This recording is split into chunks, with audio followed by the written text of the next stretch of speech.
Get yourself ready for a trip through McDonald land. There's fig-shaped volcanoes, you'll even find a French fry thatch. Now just turn around and see if you won't find a hamburger patch as you're heading for. Order the McDonaldland meal today and get the Mount McDonaldland shake with your very own character souvenir kit. The Twisted Tale of Amanda Knox is coming to Hulu. In 2007, Amanda Knox was studying abroad in Italy. She had no idea her dream would turn into a nightmare. Inspired by the actual events of her wrongful conviction and 15-year fight for freedom, watch the new Hulu original series, The Twisted Tale of Amanda Knox, on August 20th. Streaming on Hulu and Hulu on Disney Plus for bundle subscribers. Terms apply. Hello, this is Cathy, and this is The Cinemile, the podcast where my husband Dave and I record our walk home from the movies, which comes out every Sunday. But for the last 12 weeks, I've been on a different kind of journey, recapping every episode of season 3 of And Just Like That, with the best guests and the most lovely listeners. Thanks to everyone who's been on this wild ride with me. I'm devastated as this show has been so much fun to talk about and it's coming to an end. So thank you to all the amazing guests who've been on and to all the listeners who've been sending messages, getting in touch. I love to hear from every one of you. And here we go. We got to talk about the last ever episode of And Just Like That. What is that? Tommy Tomato. You don't have to eat alone. Lunch with a side of shame. Our guest list dropped from 13 to 6. Now, Joy isn't coming either. She's just uncomfortable with families. I may be alone for the rest of my life. There will be a new man in your life. You set me up with Mark? He is smart and cultured. He's been married 3 times.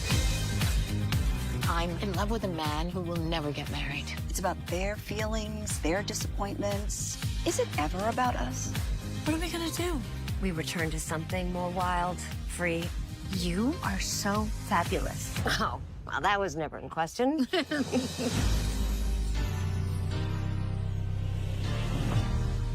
I'm joined by 2 special guests, and first up is Rosemary Mac Cabe, returning guest, podcaster, writer, and she has not only recapped all of season 2 with me, but she was also recapped episodes 1 and 4 of season 3. Welcome back, Rosemary. Thank you. Thanks for having me. Had to have you here for this truly momentous occasion. She's rolling her eyes. Would we say momentous? What? Is that what we say? And I have another guest. The man that many of you have been asking for, my husband and co-host of The Cinemile, Dave, who's had the immense pleasure of editing this podcast and accompanying videos for 3 whole months of his life. Welcome, Dave. Thank you, Cathy. Womp womp. Yeah, I know. I It's over. Keep saying womp womp over. Dave, 1 episode to go to edit and approximately 4 videos. How are you feeling? Relieved. Look, thank you, Cathy and Rosemary and all the Sex and the City fandom for having me, because I have absolutely no right to be here. So Listen, everybody has a right. I live in America. Everybody has a right to do whatever the fuck they want, is what I've learned lately. yeah, that's a nice way to put it. Before we kind of get into this, I wanted to get your feelings on like leading up to the finale, because Rosemary and I have been chatting most weeks. She kind of live tweets me her recap as she watches the episode, which I really enjoy. How are you feeling, Rosemary, coming into this last episode? Okay, well, after the penultimate episode, and I listened to your recap as well, and I listened to the writer's room for my sins. Me too. And I really was going, there's no way they knew this was the end going into it, because these are not the final 2 episodes of a group that knew it was ending. I mean, this episode might be the episode, like at this point they knew it was ending, so they had to kind of, it's like when I used to write stories as a kid. I used to really wrap them up quickly at the end so I'd get bored. Yeah. That's what this episode felt like to me. But like the penultimate episode, I was really confused because I was just like, okay, next week is Thanksgiving. And I wasn't really sure, are they going to have a Thanksgiving? Are they going to do a whole kind of like ensemble cast thing, or are they going to skip, because they've done a lot of time skips, or are they going to do a time hop to Christmas or to New Year's, because they've done New Year's a couple of times in the show and I think once in the movies. So I didn't know what to expect, but I truly knew that it wasn't going to be ending. Yeah. I mean, that was I was so pumped after episode 10, and then episode 11 was such a letdown that I was really worried going into this. I don't believe at all that they knew it was over. And speaking of last week's writer's room, like episode 11 writer's room, they don't even say in that, like, we're gearing up to the last ever episode. Like, it's a lie that they knew the series was wrapping, because they never once mentioned it in that podcast. You would say this is the second last episode ever of And Just Like That. Like, this is a big deal, right? If you were recording the writer's room knowing this. I agree. And I also think, wasn't episode 10 the one where she finally shagged Duncan? Yeah. Where Herbert Wexley, or whatever is Herbert Todd, whatever he is, his bid for stupid position in New York government, his bid for city comptroller failed. And so we were kind of seeing the dissolution of their marriage in a way, of their relationship. So I felt like they were actually setting it out for Carrie's going to be single now for a while, and, like, you know, be back to being like a gal about town. And also Lisa and Herbert are on the rocks, so she might actually make something of the story that we've been building all season with her and Mary and her editor. Nope. And what else happened? Harry was talking about how he got the all clear and was looking forward to Thanksgiving. Oh yeah, sorry, there was also the whole thing about Charlotte seeing Rock in Thoroughly Modern Millie and having this whole moment of thinking about Rock's gender identity and kind of having a moment of grief for the little girl that Rock never grew up to be, because Rock is now non-binary. And I felt like that was a story that they were opening the door on a lot of stories, and I don't believe they were doing that to immediately slam them in the final 2 episodes. Yeah, I think so. So you're right. Episode 10 did, like, have a lot of promise, and then no, womp womp. Yeah, and episode 11, I think some of that stuff you just mentioned might have been into episode 11, which leads me to believe that I think in some instances it was supposed to just all be one long episode on episode 10, and they've now just made these 2 short episodes. Like, when we turned this on and realized it was only 34 minutes, like, we were like, what the hell? Dave, how do you feel about coming in for the first time to watch And Just Like That on the very last episode? I mean, this is not the recommended way to watch any show.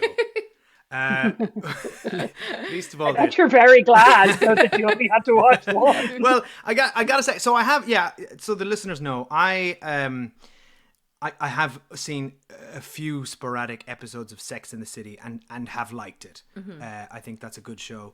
And Just Like That, I tried to watch one episode with you in season 2, I think, and it was Miranda going for a stint in an isolation chamber and then slipping on the water hilariously. I mean, that was such a bad one. And I was just I could not believe the level of cringe broad comedy that I was viewing from a show that was renowned for its sharp, insightful take on singledom in New York in the 30s. But sorry, no. Do you mean the Sex 90s? in the City was that show. 30s.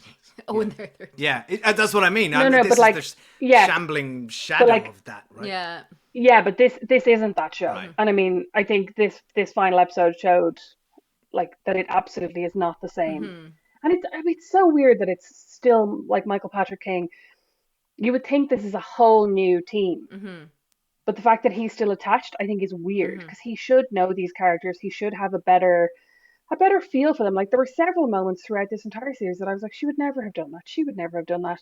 Like, she would never, even the whole way. I mean, not to go back to, like, the number one problem with this whole show is, like, she would never have fallen out with Samantha for that reason. Yeah. You know what I mean? From the very beginning, like, it was as if he just kind of went, let's bring these characters back, and then but forgot who they were. Like, didn't bother to watch the series again before he started And Just Like That. Yeah. I think it's just not the same show. Because I haven't been watching the show, but I have been listening to you all talking about it. And I think it's come up a few times about this Writers' Room podcast and about the shifting dynamics in that Writers' Room, right? So I think Michael Patrick King, by all accounts, was a very big voice on Sex and the City, but correct me if I'm wrong, both of you, but it was a collaborative process, right? Well, he was brought on board. So they made the pilot, right? And then Darren Star made the pilot based on the book. And then Michael Patrick King was brought in after the pilot to influence, make it more comedic. Right. And then in season 4, Michael Patrick King took over as showrunner. Okay. So he was involved essentially from the beginning, albeit didn't actually create it, but then by the end was fully running it. So we're in a position now with where he's this fully show running it, where he has become the lead creative voice. Seems like the only one listening to that podcast. And I think you said this very early on, Cathy, that this is your Star Wars, right? And I'm a Star Wars fan, or a recovering Star Wars fan, because I've been through what you're going through, right? People, and it hurts. And the same exact thing happened way back in 1999 when George Lucas made his new prequel trilogy, and Star Wars had become such a cultural phenomenon, like Sex and the City, that you bring fresh new people in, you bring loads of voices in to collaborate, but there's one big voice in the room, that's George Lucas, or it's Michael Patrick King, and you get the fear of saying no, right? You get one loud, dominant voice above them all. And watching this episode with Cathy last night, it has the feeling of someone in their 70s trying to understand Gen Z. Which is what it is. He's 70. He's 70, yeah. Oh, is he? Yeah. Which is surprising. Oh, he doesn't sound 70. Yeah, I know. But then when you listen, now that I saw that a few weeks ago somewhere, and ever since I've known it, I've really heard it on The Room, you know. But yeah, it's interesting to get to that perspective, Dave. I do think it's the George Lucas. Like, I did say to Dave, like, the only way I could describe what's happened with Aiden is that he's now Jar Jar Binks. Like, that was how bad they made Aiden, you know. So I think the Star Wars comparisons are evident, you know. And I think what we'll do this week is typically we go character by character here. But, like, this is a momentous occasion. I think we need to view this episode as a whole. Let's review this end to end, scene by scene, because I really want to talk about how it all works together. Is it a series finale worthy of our time? Does it all work together? Well, I mean, is that the overarching question? That's a big question. I was very confused. Dave, honestly, so we watched it with my sister Lizzie, also known as Lockdown Lizzie to our patrons, and Elizabeth and I were just a bit giddy because we were watching the last ever episode. We were panicking. We saw it was 34 minutes long. So we kind of watched it in a bit of a tizzy, and I'll say we quite enjoyed it. We laughed and kind of enjoyed it a bit while Dave sat there looking a bit horrified. And then I rewatched it to take notes, and on rewatch I was like, oh, I made a terrible mistake. Yeah, Rosemary, let me describe to you what happened to Cathy and Elizabeth from me watching from the other sofa. This was two people who have been through either Stockholm syndrome or weeks of torture, where they are looking for any glimpse of joy, so where the any little scrap of something good or interesting they were pouncing on and cheering. Yeah, we actually cheering about.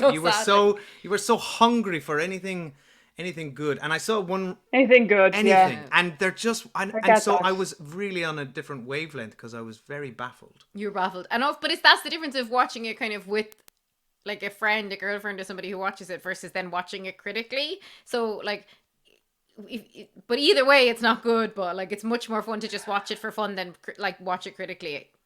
Yes, but that's actually, I mean, that's a bigger point, I think, to be made about criticism, right? That I think one of the big problems with when you read reviews of films and a movie critic has gone in to criticize like a Pixar film, right? And you're like, this isn't a film that is designed for you, a 55-year-old man, to go in and sit down and take notes at. It's a film that's designed for you to go to with your family and like have to take 2 toilet breaks and not miss any part of the plot, and, you know, eat lots of popcorn, eat snacks, and have a really good time with your kids because your kids are enjoying it so much. So I think in a way, from not necessarily Sex and the City, the show, because I think that was so smart and so intelligent that you could enjoy it on your own or you could enjoy it with friends. But from the movies on, they kind of became an event to enjoy with your girlfriends, like almost like you'd go on a night out. Like I remember going to see one of the films in the Savoy in Dublin with my friends, and we'd bought like advance tickets for the night it came out. We all got really, really dressed up. Oh, and we were there too. I wonder if we were at the same event. Had like, I mean, the only thing that I remember about it was that I wore this little shorts play suit, and at one point I had to go out and use the bathroom, and I was in the bathroom and I had this sudden realization that if somebody burst in, I literally was just looking completely naked on the move. It was like, oh, because I couldn't wear a bra. It was like a halter neck. Anyway, that shows how dressed up we got for this event. Yeah. Yes, yeah, like totally glam, and we all snuck in booze in our bags or like poured booze into Coke bottles or something, and we were all just having the best time, and that's what it's become from the movies on. And just like that, I think never really captured that magic for me anyway. But I can see how if I had watched the whole series with my sister or with a friend, it would have been so much more enjoyable. And I mean, watching things to review them does always slightly take the joy out of it. Like not actually necessarily the way you guys do it when you just have the immediate chat afterwards, but like watching things and thinking so critically about them and picking up on every little beat and every little note. Like anything that I wrote down about, and just like that, as I was watching any of the episodes, it was stuff that I might not even have thought about if I wasn't thinking about either writing about it or coming on the cinema to talk about it, and it would have passed me by, Yeah. but then it really, really annoyed me as I wrote I it know down. that's the thing, and I think that's what we've been trying to do in this podcast, and I think we've struck a good balance, which is like we're incredibly critical of the show, but we're also like coming from a place of love, and we're not just trying to shit on it, which is important because we are watching this as fans as well. Like, and every week we are hoping for a good time. Like, so we're. Oh, sorry, I'm Tyra Banks in that scene where I'm like, we were all rooting for you. You know what I mean? I want it to be good so badly. Yeah, every week could be the week, you know. So we're gonna but it wasn't start this week. from the beginning, the opening scene of the very last ever episode that was totally planned of And Just Like That. It's Carrie in a diner eating alone, not knowing how to order, and being sat opposite a teddy thing. I mean, what can we say about the scene? Sorry.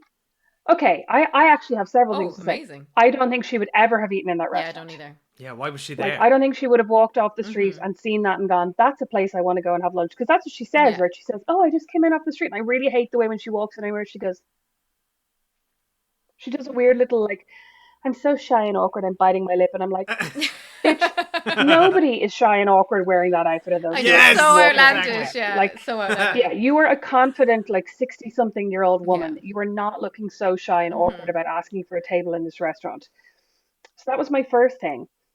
But I also just from the point of view, like I found it really disappointing that I was like, she wouldn't, like, just because she has realized that she may not be with a man. The whole point of this show is that she's always been with her girlfriends. So like, why is she suddenly, when we've never really seen any scenes of her eating or drinking alone?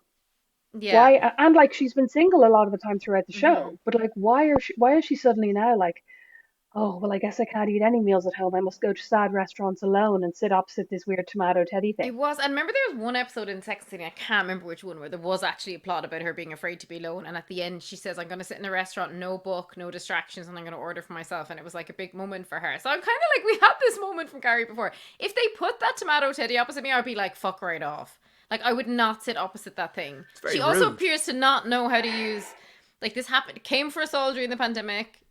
We've all been in at least one restaurant where we've been forced to order online. Oh, the iPad ordering. Yeah, and like, look, I hate doing it. It's not something I want to do, but like, it's now 2025, Carrie. I think you've done this before. I just, like, again, this all speaks to me of like, and I haven't listened to the Writers' Room podcast because it's not out yet, but I know Michael Patrick King's going to go, oh, I was in one of these restaurants once and it was hilarious. Yes. And I thought, yes, oh, it 100%. Makes such a great scene. And I couldn't use the iPad, and I saw a woman and they sat a teddy opposite her, and I just thought, we have to put that in the show. And I'm like, this is because like, there doesn't seem to be any through line. No. And that's, I mean, like, talking about this episode scene by scene actually does make sense because it feels like a series of scenes stitched together with no rhyme or reason to the stitching. Yeah, it's like, it's a panic episode. They're like, we will throw everything at the wall. We have to wrap everything up really quickly. But like, this opening scene is the absolute proof I need that this was not supposed to series finale. There's absolutely no way in hell. But like, if you were to sit down and write, if anybody was to sit down and write the final ever episode with these iconic characters, yeah, like we've seen an American Girl in Paris, like that's a big deal. Loves. Yeah. Do you go with Thanksgiving toilet disaster? Dave, we haven't got there yet. Excuse me. Like, this feels like episode 6 of the middle of a 90s sitcom. Yeah. There is no finale vibe to any of this except the final scene, perhaps. I take your cold hard calculation about that.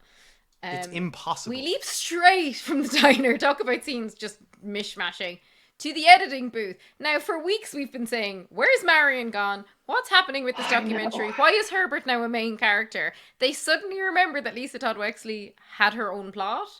We finally see the footage of this documentary she's been doing for 10 years, which is called The First, The Last, which is interesting because the episode ends on The First, The Last, My Everything.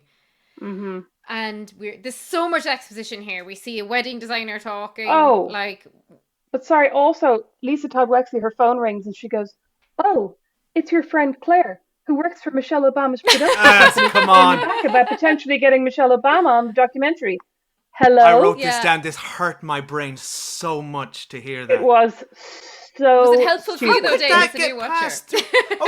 Of course, it was helpful for me, but nobody talks like that. Yeah, I know. That was like it's like you shouldn't be writing your episode dialogue for the guy who just showed up for the finale Exactly, like, of your thing and hasn't watched If you're anything else. watching Don't write for season me. 3, episode 12 of And Just Like That and you can't follow it, it's your own fault. Exactly. Like, the show does not need to be like, we'll add that in. But also, sorry, this didn't need to be in there. The whole thing about Michelle Obama, like, they could have been talking at the beginning going, he could have come in and gone, hey, I just heard from my friend, Michelle Obama's not a runner. Yeah. They don't think, or like, they think she's too well known, but I have amazing news. Yeah. And she'd go, what is it, Marion and Batterlash? He'd go, she's agreed to do the narration. And then they have a hug. And then they have an awkward moment where she goes, we can't hug. Yeah. Like, we can't be doing this. And then they have the whole stupid conversation about, like, because basically in this scene then he says, let's go for a celebratory drink. And she goes, we can't. Yeah. We can't do that. And like, without actually saying, I really fancy you, and like, I think there's chemistry between us, she kind of goes, we can't. I'm like, sorry, I have met so many straight men in my life, and like, a straight man is not going to pick up on you saying, we can't go for a drink. Straight man's going to go, what? She says we have to reel whatever this is back in. It has to be about work. I'm married. But I think he's still going to be like, what are you talking about, you mad They've bitch? never discussed this before. And like, no, never. It's very presumptuous. Yeah. It's so presumptuous. Totally. And I was waiting for him to go, what are you talking about? There's nothing here. We're just colleagues. Yeah. Because like, really, he hasn't been overtly flirting with her. They haven't like there has like she's had this all in her head, which, sorry, very relatable. I do that all the time, or I used to before I was married. And he's very like, cute. So I totally understand her having this exposition, this romance in her head, but they've never talked about it. And there's been no explicit flirting from him that we've seen. And we haven't seen him in weeks. In yonks. Yeah. And yet he seems to instantly validate what she's saying, get on the same wavelength, and suddenly they seem to be having a conversation about what are they going to do about this affair that we both know we've wanted to have this whole time. Yeah. No man has ever got on the same wavelength with me about anything that I've tried to say. Like, you know what I mean? Like that, to go, oh, this isn't happening. They've all been like, what are you talking about? What's not happening? And he goes, no, but not only does he get on board, he just has this ridiculous line. Like, he continues to be, I guess, a very unrealistic character. I'm a very good editor, and I know enough to not put the next, whatever this scene is, into our movie. It will ruin everything for both of us. What are you talking about, I mean, he can only again, talk in who wrote this and who said, excellent scene? Well, Michael good Patrick dialogue, really believable. This whole scene. I mean, sorry, that was a rhetorical question. I know who wrote this. Because he co-wrote like, the episode. Ridiculous. Yeah, this scene was ridiculous. And I have to say, like, how far we have fallen, because at the beginning of this series I was predicting that Michelle Obama would have a cameo by the end because I was like, the show was the cultural cachet. Well, thank God she didn't. And now I'm like, I think they probably were hoping she would in season 4. I think they were hoping that she'd come along to that this documentary that was sitting up 3 seasons would finally get released, and she'd come along to the premiere. And there was so much that could have come from this documentary. It's like, it's about, Dave, for your reference, it's about these like amazing black women through time. Trailblazing women, trailblazing women who've been completely under-celebrated, right? Oh, like Margaret Thatcher, which Carrie Bradshaw's exactly. favourite subject. Yeah, Dave's edited a lot of Margaret Thatcher clips for me. But like, the thing is, we've never seen, so if the show wanted to make, the show never showcased these amazing women to us, right? And then we never got to see her documentary. And meanwhile, we spent episodes watching her husband talking about absolute shite. And then we finally get to see footage, and it's a wedding designer who seems incredibly well celebrated because she's indeed, in fact, to have a humongous fashion show in New York City. So therefore, why is she in the documentary? I mean, there is a part in one of the earlier episodes where Lisa Todd Wexley is essentially saying, I don't want to have Michelle Obama, she's already too well known. And they're going, no, but imagine, it would get great publicity.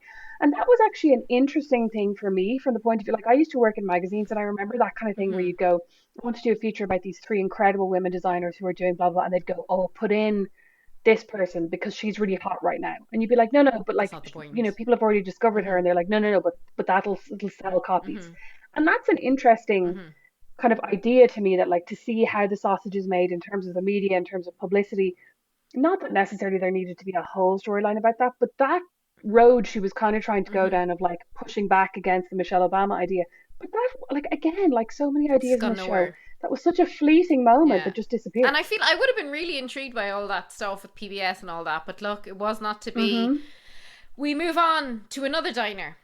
Miranda and Steve, I'm glad they got a final scene together. Like, I would have been upset if we got this total finale and we hadn't gotten Steve because he had a bad showing last episode, so I'm glad to see him back again. He had a bad showing this episode as well. Do you think?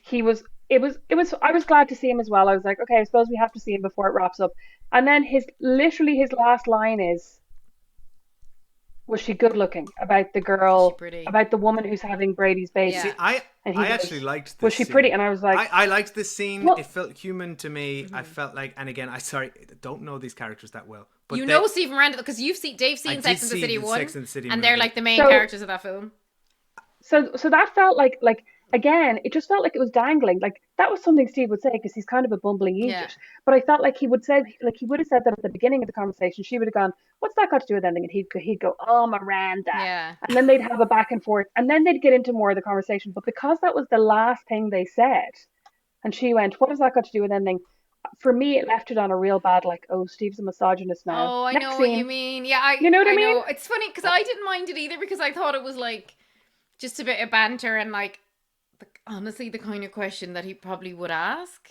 It was almost like totally. almost like that's someone's not dad, almost like that's not intended to be the final time we ever see Steve. Exactly, it's almost like we shouldn't have seen it. Yeah, you're like, right. Yeah, and he says, what's she like? And she says, I'm afraid she's an idiot.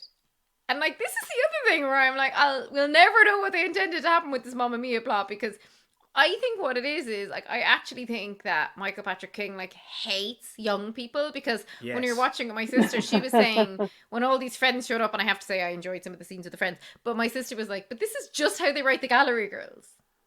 Like when they get young people and they're all and any young person like is like gender flipping or queer or non-binary or like really obnoxious or has a stupid name or has a stupid diet. Yeah, there is a real like this is exactly what my dad thinks about Greta.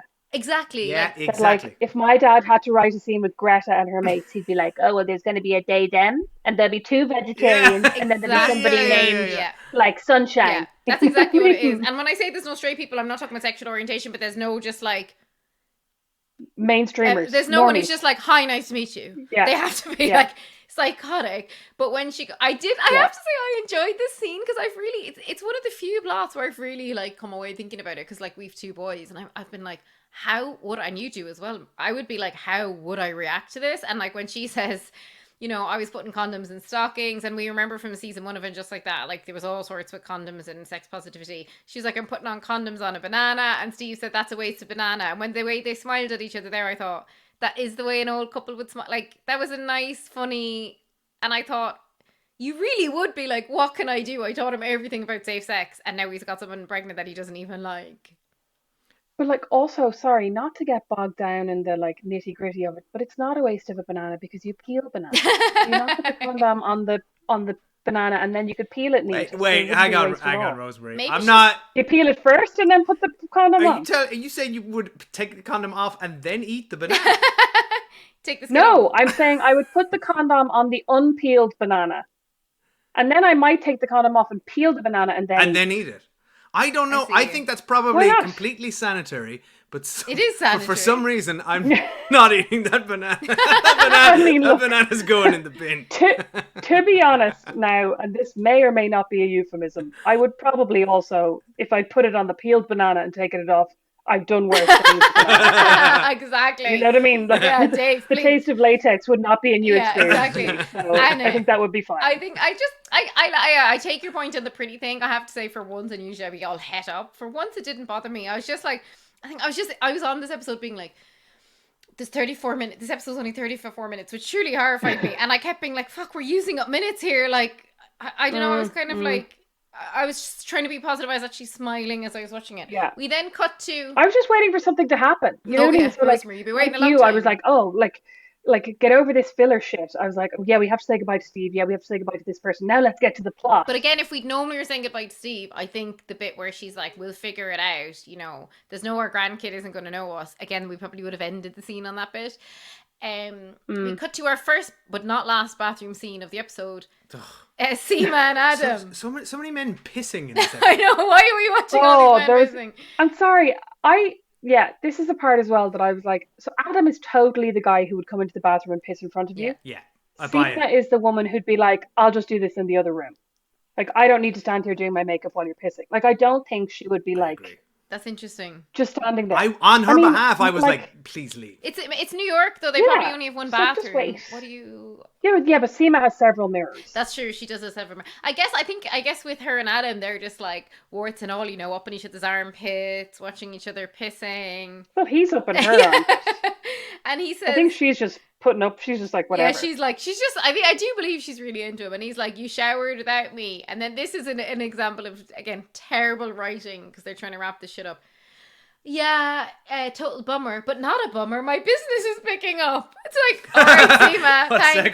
There we go. Nobody cares. Like, also, nobody cares. Like, we already know her business picking up. We saw her hiring the driver last week. Like, we get it. We follow that plot enough. Nobody, like, say if I'm living with Dave now, I think she seems to be living with Adam. Like, I'm not going to have to say today while I brush my teeth, oh, by the way, my job's going really well, Dave. Like, while I'm pissing like, behind you know, like, if you're my partner.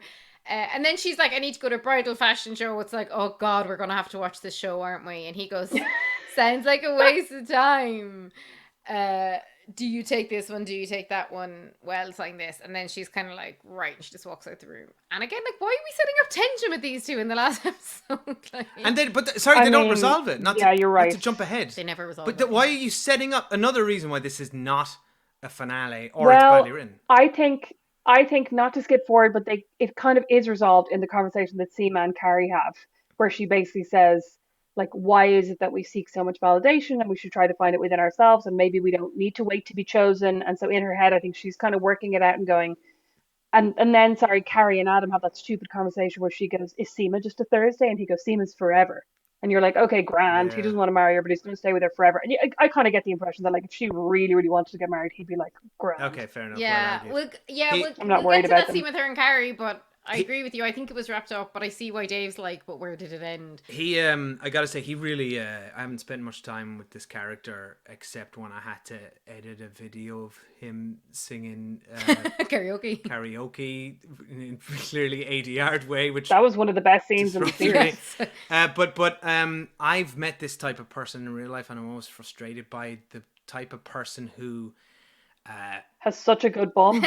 He does have a great bum. He's the only arse we're getting all season, to be honest. Oh my God, amazing. The type of person who, like, takes pride in their slightly alternative perspective on societal conventions. 100%. And wears he thinks he is so much better than all the boring normies. Exactly, and he's just couldn't wait to tell everyone. And he'll be at a dinner party, if anyone ever says, I was at a wedding last week, he'd lean over the table and be like, weddings? Do you take this one? Do you take that one? Am I right? What a stupid thing. But Dave, I disagree because I totally get it because you've just jumped in, but they've been together, I don't know, like 6 months or something. And they've been around married friends before and he's never made that comment. Okay. So he's not like leaping down people's throats. To be rude about it, I would say. To be clear, I don't know this guy. I don't know this character. That's the vibe of the person I was getting. He is a bit of that vibe, but I think the actor softens him up a bit. I think the actor he's very endearing. So likable for a character on paper that I would usually hate. Yeah, agree. If you told me, he's like, yeah, exactly, alternative guy who like is just like very annoying about certain things.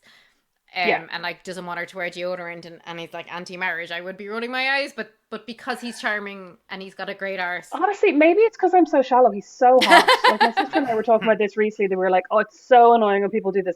And Beatrice was like, "You know what? Everything everybody says is really annoying unless they're really hot or really charming." Yeah, unless you fancy them. When last we talked, Rosemary, true. I said I thought he was wearing a wig, and I still maintain that. I think it's a wig as well. Do you still think it's his hair? Did I say I thought it was his hair? Yeah. I haven't thought about this at all. But now it's all you're going to Logan Marshall Green. He's kind of like the poor man's Tom Hardy. But he's a good actor. I like the first time I saw him, I Googled Tom Hardy and just like that. And they were like, no, it's Logan Marshall. Imagine they got Tom Hardy. We cut to a walk to the fashion show, which is like, why is this fashion show dominating this episode? This fashion show like in the past we've been at fashion shows, say like when Carrie walked in one, and that was really fun. Mm-hmm. There is no, like, this fashion show is nothing. Like, they had to force in a line from Lisa Todd Wexley to say, oh, the person I filmed for the documentary wouldn't release the footage unless we go to this bridal show. It's like, really? Would she have to do that to get you and your friends? Like, I know. I mean, like, it was just a setup for the women to sit down and have these parallel conversations, right? Which could have just been over brunch. Where Lisa and Charlotte. Like, it was so distracting at the fashion show. Yes, but I think they thought it'd be good to have the wedding dresses in the background. I don't know. Even though they were so boring, and I think this is like as well. There was nothing fashiony about them. I didn't even look at the dresses, and I was just like, this is where the show comes back to me of like, it's all style, no substance. Like, they obviously, and I look forward to hearing them discuss it in the Writers' Room podcast, but they obviously were like, this is a particular set we want to film at. This is a particular building, and we wanted to have this fabulous fashion. And it's like, but like, it's the last ever time we're going to spend with these characters. Like, I want them to be just over brunch having these conversations. And like, the show always exactly focuses on the thing that I'm least interested in, and it really frustrates me. But like, on the way there, Carrie tells the girls, I sat across a tomato. And then she kind of does her line. Not only is it tragic for women to be alone in the past, it's also an issue in the future. And it's just, again, like, they just feel like bridges into, like, let's get... They're just shoehorning this very, like, loosely connected theme of being on your own. Yeah. As much as they can. You know what I really missed in this? I really missed Miranda in this scene. To be there saying, like, slightly sarcastic things like, shut up. You know what I mean? Like when she would kind of interject and be like, do you not think you're, like, overselling this or whatever it is? Yeah, I think, like I missed her to be there for the sarcasm. And because Lisa Todd Wexley was like, she said, I have to bring my fashionista friends, right? So she couldn't justifiably bring Miranda, who just isn't a fashionista. Carrie Bradshaw, I get, she's a celebrity, right? Lisa Todd Wexley, in like season 1, we found out was an influencer, but they never really tell us that again. And like, Charlotte works in a gallery. Why is Seema there? Seema's a real estate agent. Well, Seema's very fashionable. She's fashionable, but if you're the designer who's inviting them for like publicity, hoping probably to get on their Instagrams or featured somewhere, I don't think Seema needs to take a day off work to come to this scene. I would say in theory, Charlotte is Lisa Todd Wexley's +1 and Seema is Carrie's +1. Even though at fashion shows you don't get a +1. Because Carrie's a big celeb. My experience. Yeah, that's a good point. But I would say that's what they were imagining. What do you think, Dave? No comment. I mean, I've been to so many fashion shows. They're all so different. And then they're kind of sat down and like, I mean, I don't think I've ever been to a fashion show. Rosemary used to be a fashion writer, so you've been to a lot. Is it appropriate to sit and just talk like this and ignore the show? Or on the front row? I thought that was very rude as well, right? They can hear you. They're trying to walk. So yes, you could talk. You would probably be whispering, but it's usually really loud music, so the models can't hear you anyway. But like generally, no, you wouldn't be having a full-scale conversation. I mean, they were up the front. They could have also set this up. Yes, like you could have had a full conversation before it started, because you usually milling around for a little bit before like the music starts and the models come out, and then everyone does kind of hush a little bit. So they could have done that, but I suppose they wanted to have the models walking while they were having the conversations. That's why they did it. Like if they've been invited as a courtesy because this designer is like doing this work with Lisa Todd Wexley, I found the whole thing just so distracting, and just to me this scene like epitomized why I hate it just like that, because it's like it's all for show. There's no substance to it. They're shoehorning conversations in, and like I've no problem watching like nice clothes and people walking up and down, but it's not relevant. The only thing that was relevant about this entire piece of the plot is that they were in wedding dresses. Like, it just, like, there's much smarter ways to talk about marriage. And like Seema, like I found Seema's conversation so interesting. And like, we get like 2 minutes on this idea where she says, Adam was pissing all over the idea, literally pissing, which I like that she said that over marriage. I'm in love with the man who'll never get married. And Carrie's like, well, do you have to? And Seema says, ever since I was a little girl, it's something I was groomed for. I dreamed of it, but do I really want it, or was I just programmed for it? Like, this is a fascinating, and this is like something that they would have explored like in great detail in the original series. And I part of me thought, well, Seema's a very beautiful, successful, confident woman in her 50s. If she was this gung-ho about getting married, first of all, I think she probably would have been married before and possibly divorced. Like, I feel like Seema's the kind of person, if like she's dreamt of things since she was a little girl, like she'll have achieved it. So I was a little bit... Yeah. Didn't ring true. It didn't ring through to me. But then she says, like, do I feel Adam, but do I feel chosen by him? And is that even his responsibility, or is it a flaw in me? Like, this is such an interesting... To use this in 1 minute of dialogue. I thought that was really profound. Yeah.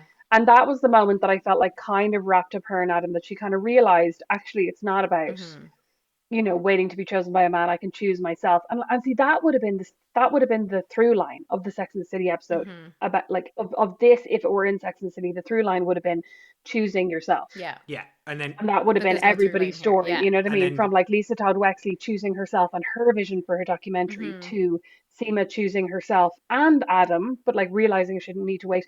But I also, in this scene, sorry, like very noteworthy, the big erasure continues apace, absolutely, where yeah. Carrie basically says, "I just wanted to be chosen." It's not like I was over if, the like, heels, I only madly, married deeply in love him. with him, Yeah. which is what she was. Yeah. Yeah. It's actually hilarious. I actually was surprised that she didn't go, "Oh, I was never married." I was actually with Aiden for 22 years. Aiden and I were together for 22 years. Yeah, this just annoys me so much. They just fucking blow this topic. And I really would love to say, well, why did you never get married then? If you were that, and if you were that desperate to get married and it's always been your dream, so in one line you'll resolve it at a fashion show? I don't think so. And I also thought Charlotte and Lisa Todd Wexley's conversation was interesting, where they were basically going, marriage isn't all that, and it's not great, and there are so many difficult parts. And it reminded me of a book I read last year by Liz Lenz called This American Ex-Wife, and she wrote it once she and her ex-husband divorced. Interesting. And it's basically a treaty, essentially exploring the idea that marriage is really bad for women. Yeah. That like heterosexual marriage within the confines of, America, Ireland, England, I'm presuming, works out badly for women. And I feel like that's kind of the conversation they were touching on. But then at the end, Charlotte's like, would you do it again? And the two of them are like, yeah, would you? Oh, I know. And again, it's like, because like Lisa Todd Wexley, look, Sharon and Harry, we love them, right? They're supposed to be together. Like, that's the like. I've gone off them now, but yeah. I'm back on them again now. Like, the last few episodes, I've warmed up to them again. Fine, we'll accept Sharon and Harry, fine. Like, Lisa Todd Wexley, I don't know why they've spent so many episodes of this series making Herbert repulsive. Like, it's so confusing as a viewer. And when I was listening to the writers' room, they were saying, "Oh, we wanted to show like what it's like for a man to be depressed, and like how his wife can handle the fact that he's depressed." And I'm like, he's not depressed. He's just a sore loser. If you wanted to write a series about depression, explore it then, because this maybe, I don't know. Yeah, this maybe says a lot about me, but like in the scene where he was sulking on the windowsill in his sweatpants, I was like, he's the hottest he's ever been. Maybe that was just me, but I was like, finally, he's not annoying me. He's not kind of showboating or grandstanding. Yeah. He's not like singing a song in front of all his mates. He's just like sitting in the window of this beautiful apartment on his laptop in his sweatpants, and I was like, oh yeah, he's definitely good. Maybe he is attractive. He's a good-looking guy. I just don't know why the show, no, I don't think three so. seasons in, why the show was suddenly like, let's give Herbert a huge plot and completely sideline Lisa. And she says, like, she's looking at these girls and she says, someone needs to tell these sweet, unsuspecting girls that they're more than a white dress. It will be about confusion, not knowing how to help, and holding your tongue. To say that you're holding your tongue, I find quite dark. And then, but then Charlotte doesn't respond to that at all, which is clearly a cry for help from your friend. Charlotte just goes, "Don't forget about cancer." Harry's devastated. We can't make love, but it's not really about me. And then I hate the way she says "make love." Or she says, all yeah, the time. We can't make love. And then Lisa goes, "Yeah, but is it ever about us? It's about their feelings, their disappointments." So Lisa's like really, really responding to the Herbert situation here. And then, she goes, "If you knew what you know now, would you still get married?" And Charlotte says, "Absolutely." And I thought, oh God, like Lisa Todd Wexley's finally going to say, "I wouldn't have." And then she goes, "Me too." And it's like, oh, yeah. What are we watching? What suddenly occurred to me? I wonder if they were actually setting this up for the like Lisa Todd Wexley divorce. And actually, do you think that final line could have been AI? So like if they filmed this whole scene, they're having this conversation where they're like, it's all about these sacrifices and it's always about him and it's never about me. And then they were like, quick, this is the last episode. Let's have AI make them go, I'd do it again. That's such a good... I love him. I've watched the episode twice already. I don't really think it was AI, but like... I've watched the episode twice already. I will now go back for a third time and I will add to the show notes if it looks like it was... But I'm just like that final bit feels like I know what you an mean. Afterthought we have to wrap it up and like she can't actually get divorced now because there's no season 4. Like it didn't match at all Lisa Todd Wexley's, to me, her trajectory of her character. It totally lined up with Charlotte. Like Charlotte would marry Harry every day for the rest of her life, Then we go out to Carrie and Charlotte walking again. Carrie, I'm going to be alone for the rest of my life. Yesterday I had lunch with the doll.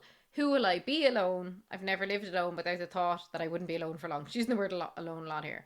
And then this is interesting, like she mentions Big here, which I'm truly shocked about. Even when Big died after the shock and total devastation, in the back of my mind I thought Aiden, maybe Aiden. It's pretty dark. Big was dying in her arms and she was going, I wonder how Aiden and Cathy are I know. Well, I wonder what Aiden's up to. Really dark. And I also, after the movie where they kind of kissed and then like, I didn't feel like there was anything unresolved with Aiden. I felt like that was done. It was done. You know what I mean? And then she goes, But also, sorry, it's so weird. Charlotte's response to this is it's basically like what my mother would say if I was like, Mom, I need to sit down and talk to you really seriously about my feelings. And I'd go, I'm having this problem, and I'm just really terrible. And my mom would go, but you're fabulous. That's what Charlotte does at the end. Yeah, like, not helpful. And Carrie then says, recently I thought maybe Duncan. Oh, Carrie, girl. I have to quit thinking maybe a man and accept maybe just me. Yes, Carrie, absolutely you should. But like, it just shows that like how quickly her brain had switched between Aiden and Duncan, which we kind of felt watching it. But like if you really, but to me, this shows that she really wants to meet someone. So if it didn't work out with Duncan, like, why isn't she putting herself out there? Like, it's not usual that someone will just move into the flat below you and you can hook up with him. Well, I mean, I was just about to say, you know, when she's like, I need to stop thinking maybe a man and accept maybe it's just me. I'm like, but can't it be both? Like, can't you think maybe there'll be a man and maybe it'll just be me? Not maybe it'll be a man or maybe it'll just be me. Yeah. Like, you can have your, you know, your mind and your heart open to the possibility of meeting somebody but not have that be your primary focus while also working on your life on your own. Whereas she seems to be like, I've decided I'm on my own now. Yeah, Rosemary, but you know that doesn't go well to Barry White and dancing around the house by yourself. See, so the show just wants that, right? Yeah, the show we'll wants get that. there. Yeah, we'll get there. But the thing is, as well, is like, sorry to like hark back to my own pitch, but like, and a couple of people messaged last week to say they liked mine and Ali's idea that she would have like let out her downstairs apartment to like an aspiring young writer and she'd mentor them. Like, why is it again, like back to your point earlier where it was always about female friendship and like, okay, they've touched on it with Lizette, but it's painful. But like, why can't Carrie be like, do you know what? I've had this city's treated me really well. I've had such a good career. I'm in a privileged position. And now my focus is going to be on like helping other people. And it's like, it's so depressing to watch a character who like learns nothing. Like, as I said, like in one of the early episodes in Sex and City, she has this whole thing about being alone and like finally will eat dinner without a friend or without a book. And I don't know. Like, I feel like she gave Jennifer Hudson that handbag and she was like, my charity's done. Yeah. Like, it's over now. Like she's like sold. Like, that was the only. Yeah, and the apartment to Lizette that was like probably at a cheap rate, but like. Yeah, but don't forget the working class are the bad guys in this. That's true. This show, right? According to Herbert, well, I mean, that's true for America. And I've been watching The Gilded Age as well. It's been true all along. History just repeating itself. Yeah, now. it's just like there's nothing, and I do think, and again to blame it all on Michael Patrick King, but also on Sarah Jessica Parker, like. Can they not see a vision for Carrie where she's like still an interesting person and like? I think they think this is interesting. I think they think that this is like Michael Patrick King's like, imagine how subversive a woman deciding she's going to be alone. It's like news update. Like, you know what I mean? I think that was 30% of like people aren't in couples. Like a huge percentage of the world is not in a couple. They think this is so revelatory, and I'm like, of course Carrie should choose herself, and what else? Yeah, but they're saying yeah, sure, people are single, but nobody this fabulous has ever been single. Yeah, that's what the exactly. That's what they're trying to say. And I mean, like I think if Carrie was a real person after John died, after Big died, she would have then been like, I loved him so much, I just don't think I'm ever going to meet anyone I love that much. And she would have had a great, fabulous single life, going to galleries and supporting her friends and having these great friendships and maybe fostering more friendships. I can see that as her like single. And then she might have not met someone. Single and yearning. That sounds like a good show you just described. It sounds like a great show. And it's funny I'd because watch like, that. and the thing is, I would have, the fact that now she's saying that like basically the moment he died, she was thinking about Aiden, it's just like, it's just so strange. Okay, and then Charlotte says, so you are weird. fabulous, and Carrie says that was never in question. Again, like, so basically, Lisa Todd Wexley is like, I'm in a like borderline abusive relationship where I have to hold my tongue, and Charlotte's like, don't forget about cancer, and then Carrie's like having an existential crisis about being alone, and Charlotte's like, you're fabulous. But like, this is all in line with basically how Charlotte acts. Right. Oh, here we go now. My least favourite scene of the Are we episode. on to the pies Yeah, yet? we're on to Lisa Tad Wexley's apartment. Oh. This is the whole scene. I've written it down. It's 3 lines. Lisa. Oh, Herbert's stop. in bed. This is awful. So Rosemary probably thought he looked hot now. Lisa, take you, Herbert. No. In a Tom I Ford. only thought he was hot in the window. As soon as he got into bed in the sweatpants, So he she killed says, it. I take you, Herbert, in Tom Ford suits or sweatsuits, till death do us part. And then he just goes, I'll get over this. That's so weird because those were the exact vow that Cathy gave me on our wedding. Exactly. And then What are the chances? And then she says, we'll get over this. And that's the scene. That's the fucking wrap up. I mean, before we see them doing I the dishes. actually thought that was grand. Like, I wouldn't have minded last week when he was at the window, and she was kind of badgering him, when he was like, go to work. I would have appreciated if then she'd looked back and he'd gone, I'll get over this. And she'd gone, we'll get over this. Because he was just and an then you were asshole. like, okay, they're in this Yeah, he together. was like, fuck off, basically. Yeah, but here I'm just like, this is just, again, this is just them going, shit, we better wrap Yeah, this we up. gotta wrap it up. Let's He's go. just wallowing in self-pity here. And I understand, you don't want a public defeat, but the first thing I would do is get up the next morning and go to work, because it's like, take it on the chin, deal with it today, and then... Sorry, Cathy, the first thing you would do the next day is get up and go to work because, no offense, you're poor. Yeah, he's rich, you would have to get up the next day and go to work. It's Herbert people, is like... it's people like us who lost him the city comptroller election. Yeah, exactly. Don't you know? We ruined it for him. I'd have voted for Herbert. He's my dream candidate, Not. This episode is brought to you by Dogfish Head Craft Brewery. The Grateful Dead and Dogfish Head have gotten the band back together with the release of Grateful Dead Juicy Pale Ale, a light body pale ale brewed with sustainable Kernza grains, granola, and heaps of good karma for a refreshing brew that's music to your taste buds. Available nationwide. Visit dogfish.com to find Grateful Dead Juicy Pale Ale in your neck of the woods. Dogfish Head Craft Brewery is located in Milton, Delaware. Please drink responsibly. Cut to Carrie's garden. He's still doing the garden? And it looks crap. It looks like the garden in a modern PwC office. Yeah. Yes. That's it. And sorry, he's crap. It's so banal. He's on Liv Tyler's garden, Dave. This is 7 months in, and he's put down a bit of gravel and 2 grass beds. I cannot believe. Desperate. And he's been there day in, day out with the lads, a whole crew, including his nephew, who got abandoned, actually. Oh, yeah. Yeah, but lads, have you never worked with a tradesperson before? This is how they just stretch the job out as long as possible. Oh, well. I bet he didn't show up for No, he was there so much. 6 months of the work, and she was badgering him. He was there the whole time, Dave. I take your point, but he was there the whole time, and I cannot believe I think this is his full-time job now. Yeah. And then she's like, oh, you're working Thanksgiving morning, and he's like, just a Thursday, nothing special. And then the chat. Well, because he doesn't believe in Thanksgiving. Yeah. I don't believe in I weddings. don't believe in Christmas. Don't believe in family. I don't believe in Valentine's Day. That's just for companies to make money. Yeah, what a bore. he'll 100% be that guy. And then she goes, but is Seema just a Thursday? Which I liked. I think this is a Carrie line. It's a bit poetic.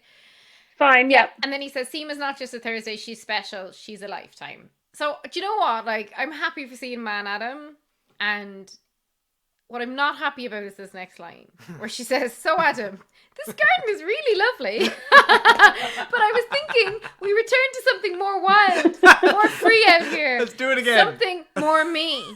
And then he says, but sorry, what is wild and free about Carrie now? Apart from maybe her hair, what is wild and free about her? She went most for lunch buttoned up by herself. She went to a diner. on her own. Yeah. You're right. In a grubby little cafe. You're right. You're right. Now. It's do you remember when it harks back to when Big and Natasha were getting married, and she showed up outside their engagement party, and she was like, oh, Hubble or something, and she was like, oh, your girl is lovely. Yeah, Hubble. I'm too wild exactly. for you. And I always enjoyed that scene. Just like the way they and were. this is such a sad echo of it. But if I'm Adam, right, and I spent 7 months on this garden, and she goes to me, it's really lovely, but actually let's change it, I'll be like, go fuck yourself. No, he's got dollar signs in his eyes. I was just about to say, he's like, grand. He literally goes, yeah, he's like another 6 months of full-time work for this rich bitch. But he just lived Tyler's garden, like he's in demand. You don't understand, how only I remember the details from the early episodes. Kathy,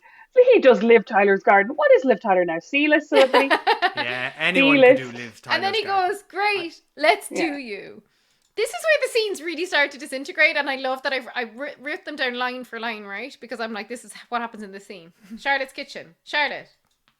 I'm looking at this written down, and it's brilliant. Charlotte, I'm hard. I'm crisp and ready to bake. They run off. Lily says, "Oh, that was so." Where are you two going? Honestly, my vagina would stitch itself shut. I'm ready to bake. And I said, "And are you hard? So you just have a stray boner, Dave? Would you? Is this why you invited me on? Now I understand." Do you ever just walk into the kitchen and get a stray boner and say, "And sorry, as I'm cooking"? Stop. No. Don't answer that yet. Okay. Do you ever walk into the kitchen while Cathy is in full 1950s gear with a corset, with matching oven gloves on, taking a pie out of the oven, bending over, and get a stray boner? I'd say the answer is yes. Would, I'm absolutely. When Cathy dresses like a trad wife, it's the most arousing thing. And then I said to our kids, "We're off to the bedroom, kids. If anyone answers the door, tell them we're having sex." No, you say we're off to give thanks. Oh yeah. Oh yeah. So much bad comedy. Oh, this is the accumulation of their plot that Ali predicted last week, which is that their plot would accumulate in the What? But we couldn't have dreamed it would be this bad. I think you actually mean the cumulation. Nice. I have a question for both of you. Was Harry always this much of a buffoon? A buffoon, yeah. No. Is this what's up with this guy? Dave, he pees his pants and Dave's caught a lot of poor clips. This is all I know about Harry. He's just like pees his pants while his wife falls over from vertigo. Turns out that he had prostate cancer, but they never addressed it. Like, they addressed it lampoonishly at the beginning. He's recovered now. Oh, so it wasn't just because he had tight leather Those pants. are actually the main symptoms I hear. Peeing yourself and not being able to get a boner. Those are prostate according cancer. to this show. Well, now I feel bad for laughing at Harry. But I think the show wants us to they've laugh played at him Harry, for laughs. No, sorry. They've played him for laughs. Yeah. Yes.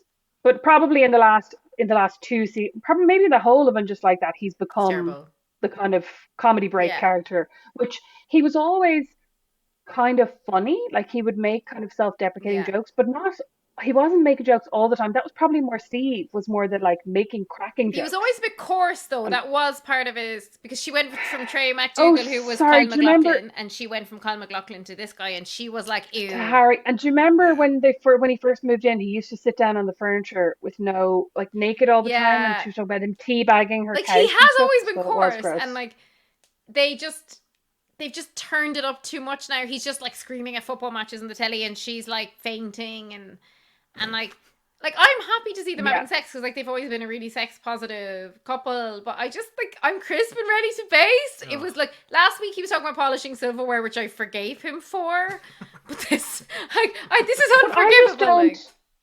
I don't understand why in that scene. Now, I mean, we could rewrite this whole thing. Yes, why didn't he come up behind her, kiss her on her neck, and then her go, and him go, and her go, I've got a boner. She should say, "Is that your iPad? Are you just happy to see me?" And pay off the iPad joke.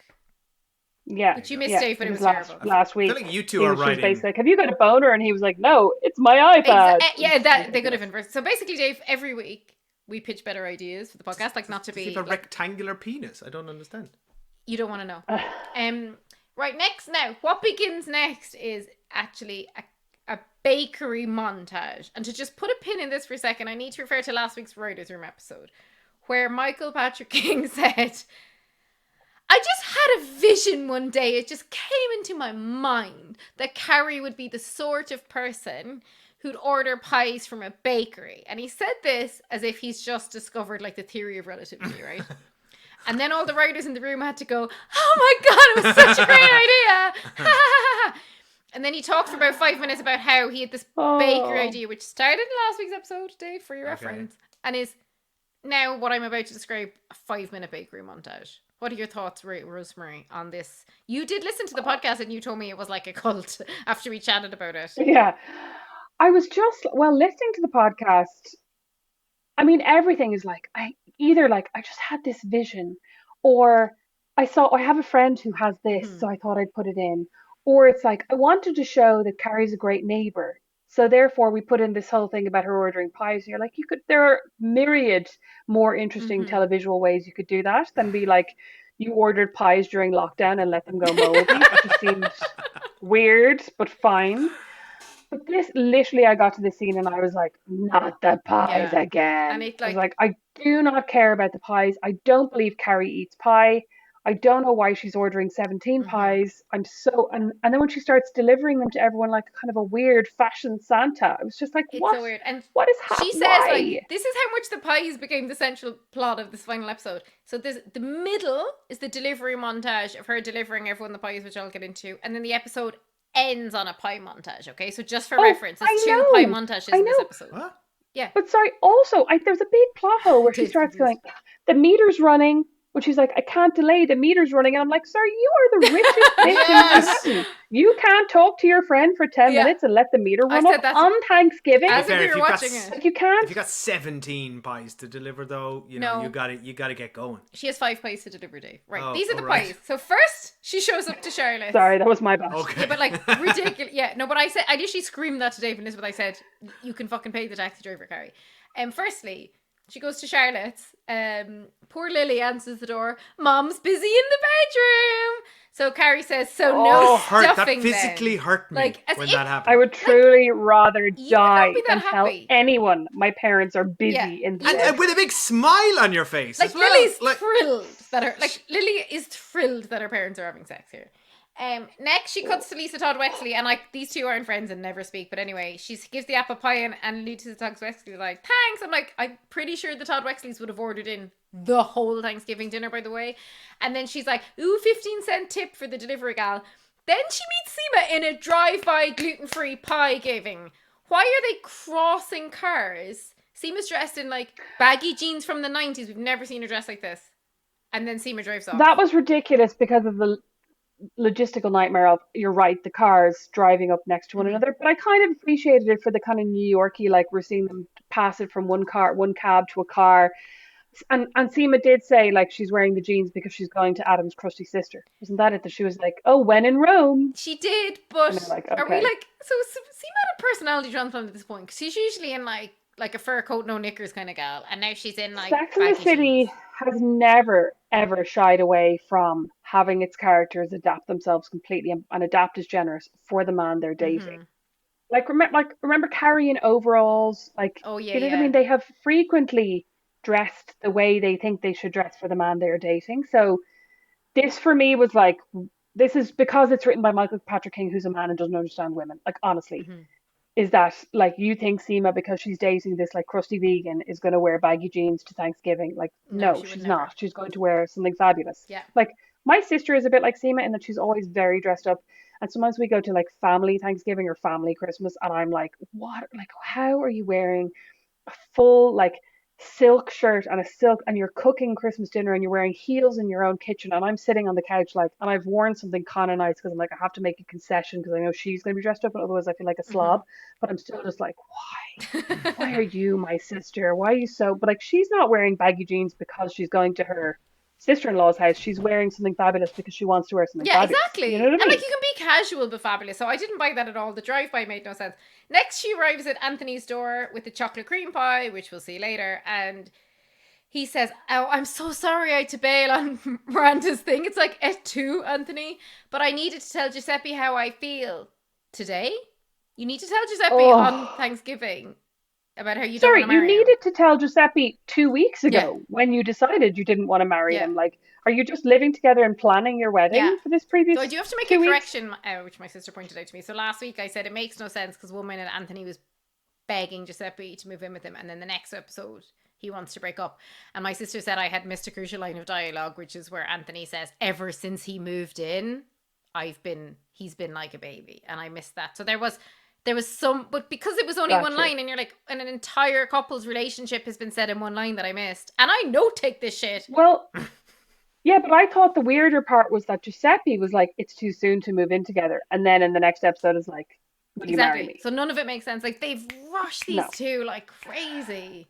And maybe we need to do this whole thing again. We need to do this whole series of the Cinemile again, starting at episode 1, and we need to no, please decide to ourselves nothing is going to make sense, and just begin again. I think we should write the whole season, to be honest. I think you're right though. You got to get on the wavelength of wherever they are. The amount of writers we've had on this series. If we got all the writers from this series in a room, we would write the best thing ever. Right, finally, she arrives at Miranda's. Final pie delivery, thank Christ. Joy isn't coming either. She's sick. I knew Joy was not going to come. I called this last week. Sorry, Joy's not sick. Sappho's sick. Sorry, of course. Her beloved dog is sick. We get into Miranda's apartment. The guest list, Brady tells us, is dropped from 13 to 6. This is a nightmare. And it's also such a weird setup for the final episode of this show ever. Yes. Is to have a Thanksgiving dinner with none of the characters. Miranda and Carrie and a handful of people Strangers. we neither know nor care about. Really fucking weird. I want to talk about this so much. Like, who are these people? We don't know. This is why this is never intended to be a season finale. Yeah. You would never just your characters. Yeah, you would never introduce completely new characters in the last episode. Like, never. And like Mia, fine, we met her not last episode, but the episode before. I think we first met her. We met her a couple of episodes back in the hairdresser scene. Yeah, like fine. But like even this whole storyline about Mia being pregnant and is left so unresolved. I mean, unresolved as in she's obviously having the baby. She doesn't particularly want Brady's involvement, and he's a fucking idiot anyway. Like, so I understand that. But to introduce these characters, sorry, no, I'm skipping ahead now, but the whole scene where Silvio's dancing. I actually the bit where like it's the bit where Brady has to go out to get the cucumber and the seaweed or whatever, and you're just like, what is are we doing happening here? Do you know my sister Elizabeth had the best pitch for this? She said they should do remember they did a beautiful Old Lang Syne thing in the movie. She was saying they for should New have Year's Eve done with Miranda and Carrie. all of them trying to get to Miranda's apartment, and they all arrive and have a big kind of beautiful moment together. And I was like, that's such a good pitch. Before we turned it on, shoulda, woulda, coulda. I was like, it's not going to happen before we turned the episode on, but I like the idea of it. So Brady's a chef, Dave, in case you were wondering. Aspiring chef. Oh, okay. Which is why he's cooking his first Thanksgiving dinner. The main thing I was confused about was that I spent all last episode editing Cathy and Caroline talking about this hot up and coming guy that HBO are grooming to be part of the next Harry Potter amongst other things. Was this pale ginger not looking at a mouse? What? But this guy? This is anti-ginger rhetoric right here. No, I'm not anti-ginger at all. I was just Are you saying he's unattractive? I was expecting. So just what are you expecting? He edited all our clip first ginger, about us talking about the hot boy summer for Brady, and then he finally went and looked up Brady, and he was like, "There was a Pedro Pascal in my head." Sorry. Yeah, because we were talking. If you were paying attention, Caroline did say he's got that kind of rat boy thing. Dave, that we're seeing with Timothy Chalamet. Dave doesn't know what a rat boy is, and he doesn't know what a hot boy summer is. So he was like, "What do you mean hot boy summer? What are we talking about?" Dave doesn't know what a rat boy is. Congratulations, I really don't. You were living life. I'm very out of touch. Thank you so much for educating me, everyone. Dave, for your reference, last summer was a rat boy summer. It was your man from The Bear. It was Barry Keoghan. What's a rat boy then? I'm explaining to you. Hair? The guy from this The is Bear. it? You're just naming names. Just like a guy like Timothy Chalamet, Barry Keoghan, the guy from The Bear who looks like Gene Wilder. Like these guys who are not, to look at a photo of them, beautiful, attractive, manly men. Oh, I see. They're kind of ratty. I understand. You know what I mean? There's something kind of and they had a rat boy summer. Ermine about them. And this is now a hot Brady summer. And I don't know how you can't keep up with us. And well, now that I know that Brady is a rat boy, puts a totally different spin. And he's a wannabe chef. Now, sadly though, the episodes we were alluding to were Brady had a bit of swag to him for you to tune into. I can see why Dave was confused this episode because Brady had in hindsight. I'm like, did he? Rosemary, I texted you and said, "Is Brady hot?" And you were kind of. And I agreed. I agreed at the time, but there was something happening, and now I'm like, no. You were actually with the time difference. You were like, gone now. I'm gonna. There's nothing hotter than a flustered chef going out for seaweed. I have the evidence. I have textual evidence of this. Anyway, Dave, this was not the episode to come in on Brady on. He's here and blending potatoes. She's complaining about Joy. That is how the Americans do the mashed potatoes. I love them, by the way. Dave's dad used to do it. Dave's dad was a chef. A blended potato with cream and butter. Oh, delicious. Yeah. I actually was thinking of Dave's dad as we saw this. But bit of onion as well. Yeah, so if you're good. Feeling a bit spicy. Miranda's complaining about Joy, saying, "Well, I let it fester to the point of no return." Gary's like, "No, give her a ring." And then, oh my God, Sappho swallowed something sharp. And I'm sorry, but at this point, I did write "Who gives a fuck?" Because now we should say Sappho. No, but Sappho. I know. Go on. Is Like, talk about characters that don't belong in here. Sappho and Socrates have had fucking too much screen time. Joy's not had any screen time. Sappho and Socrates are the name of lesbians' dogs as written by a gay man. As well. You know what I mean? This is just more of the same. Yeah. I just, like, if this, again, like, to your point of, like, why you're introducing new characters in the last episode or whatever, it's like, Miranda now leaves her own Thanksgiving party. Like, the whole thing is that if I was Carrie, I would have walked out.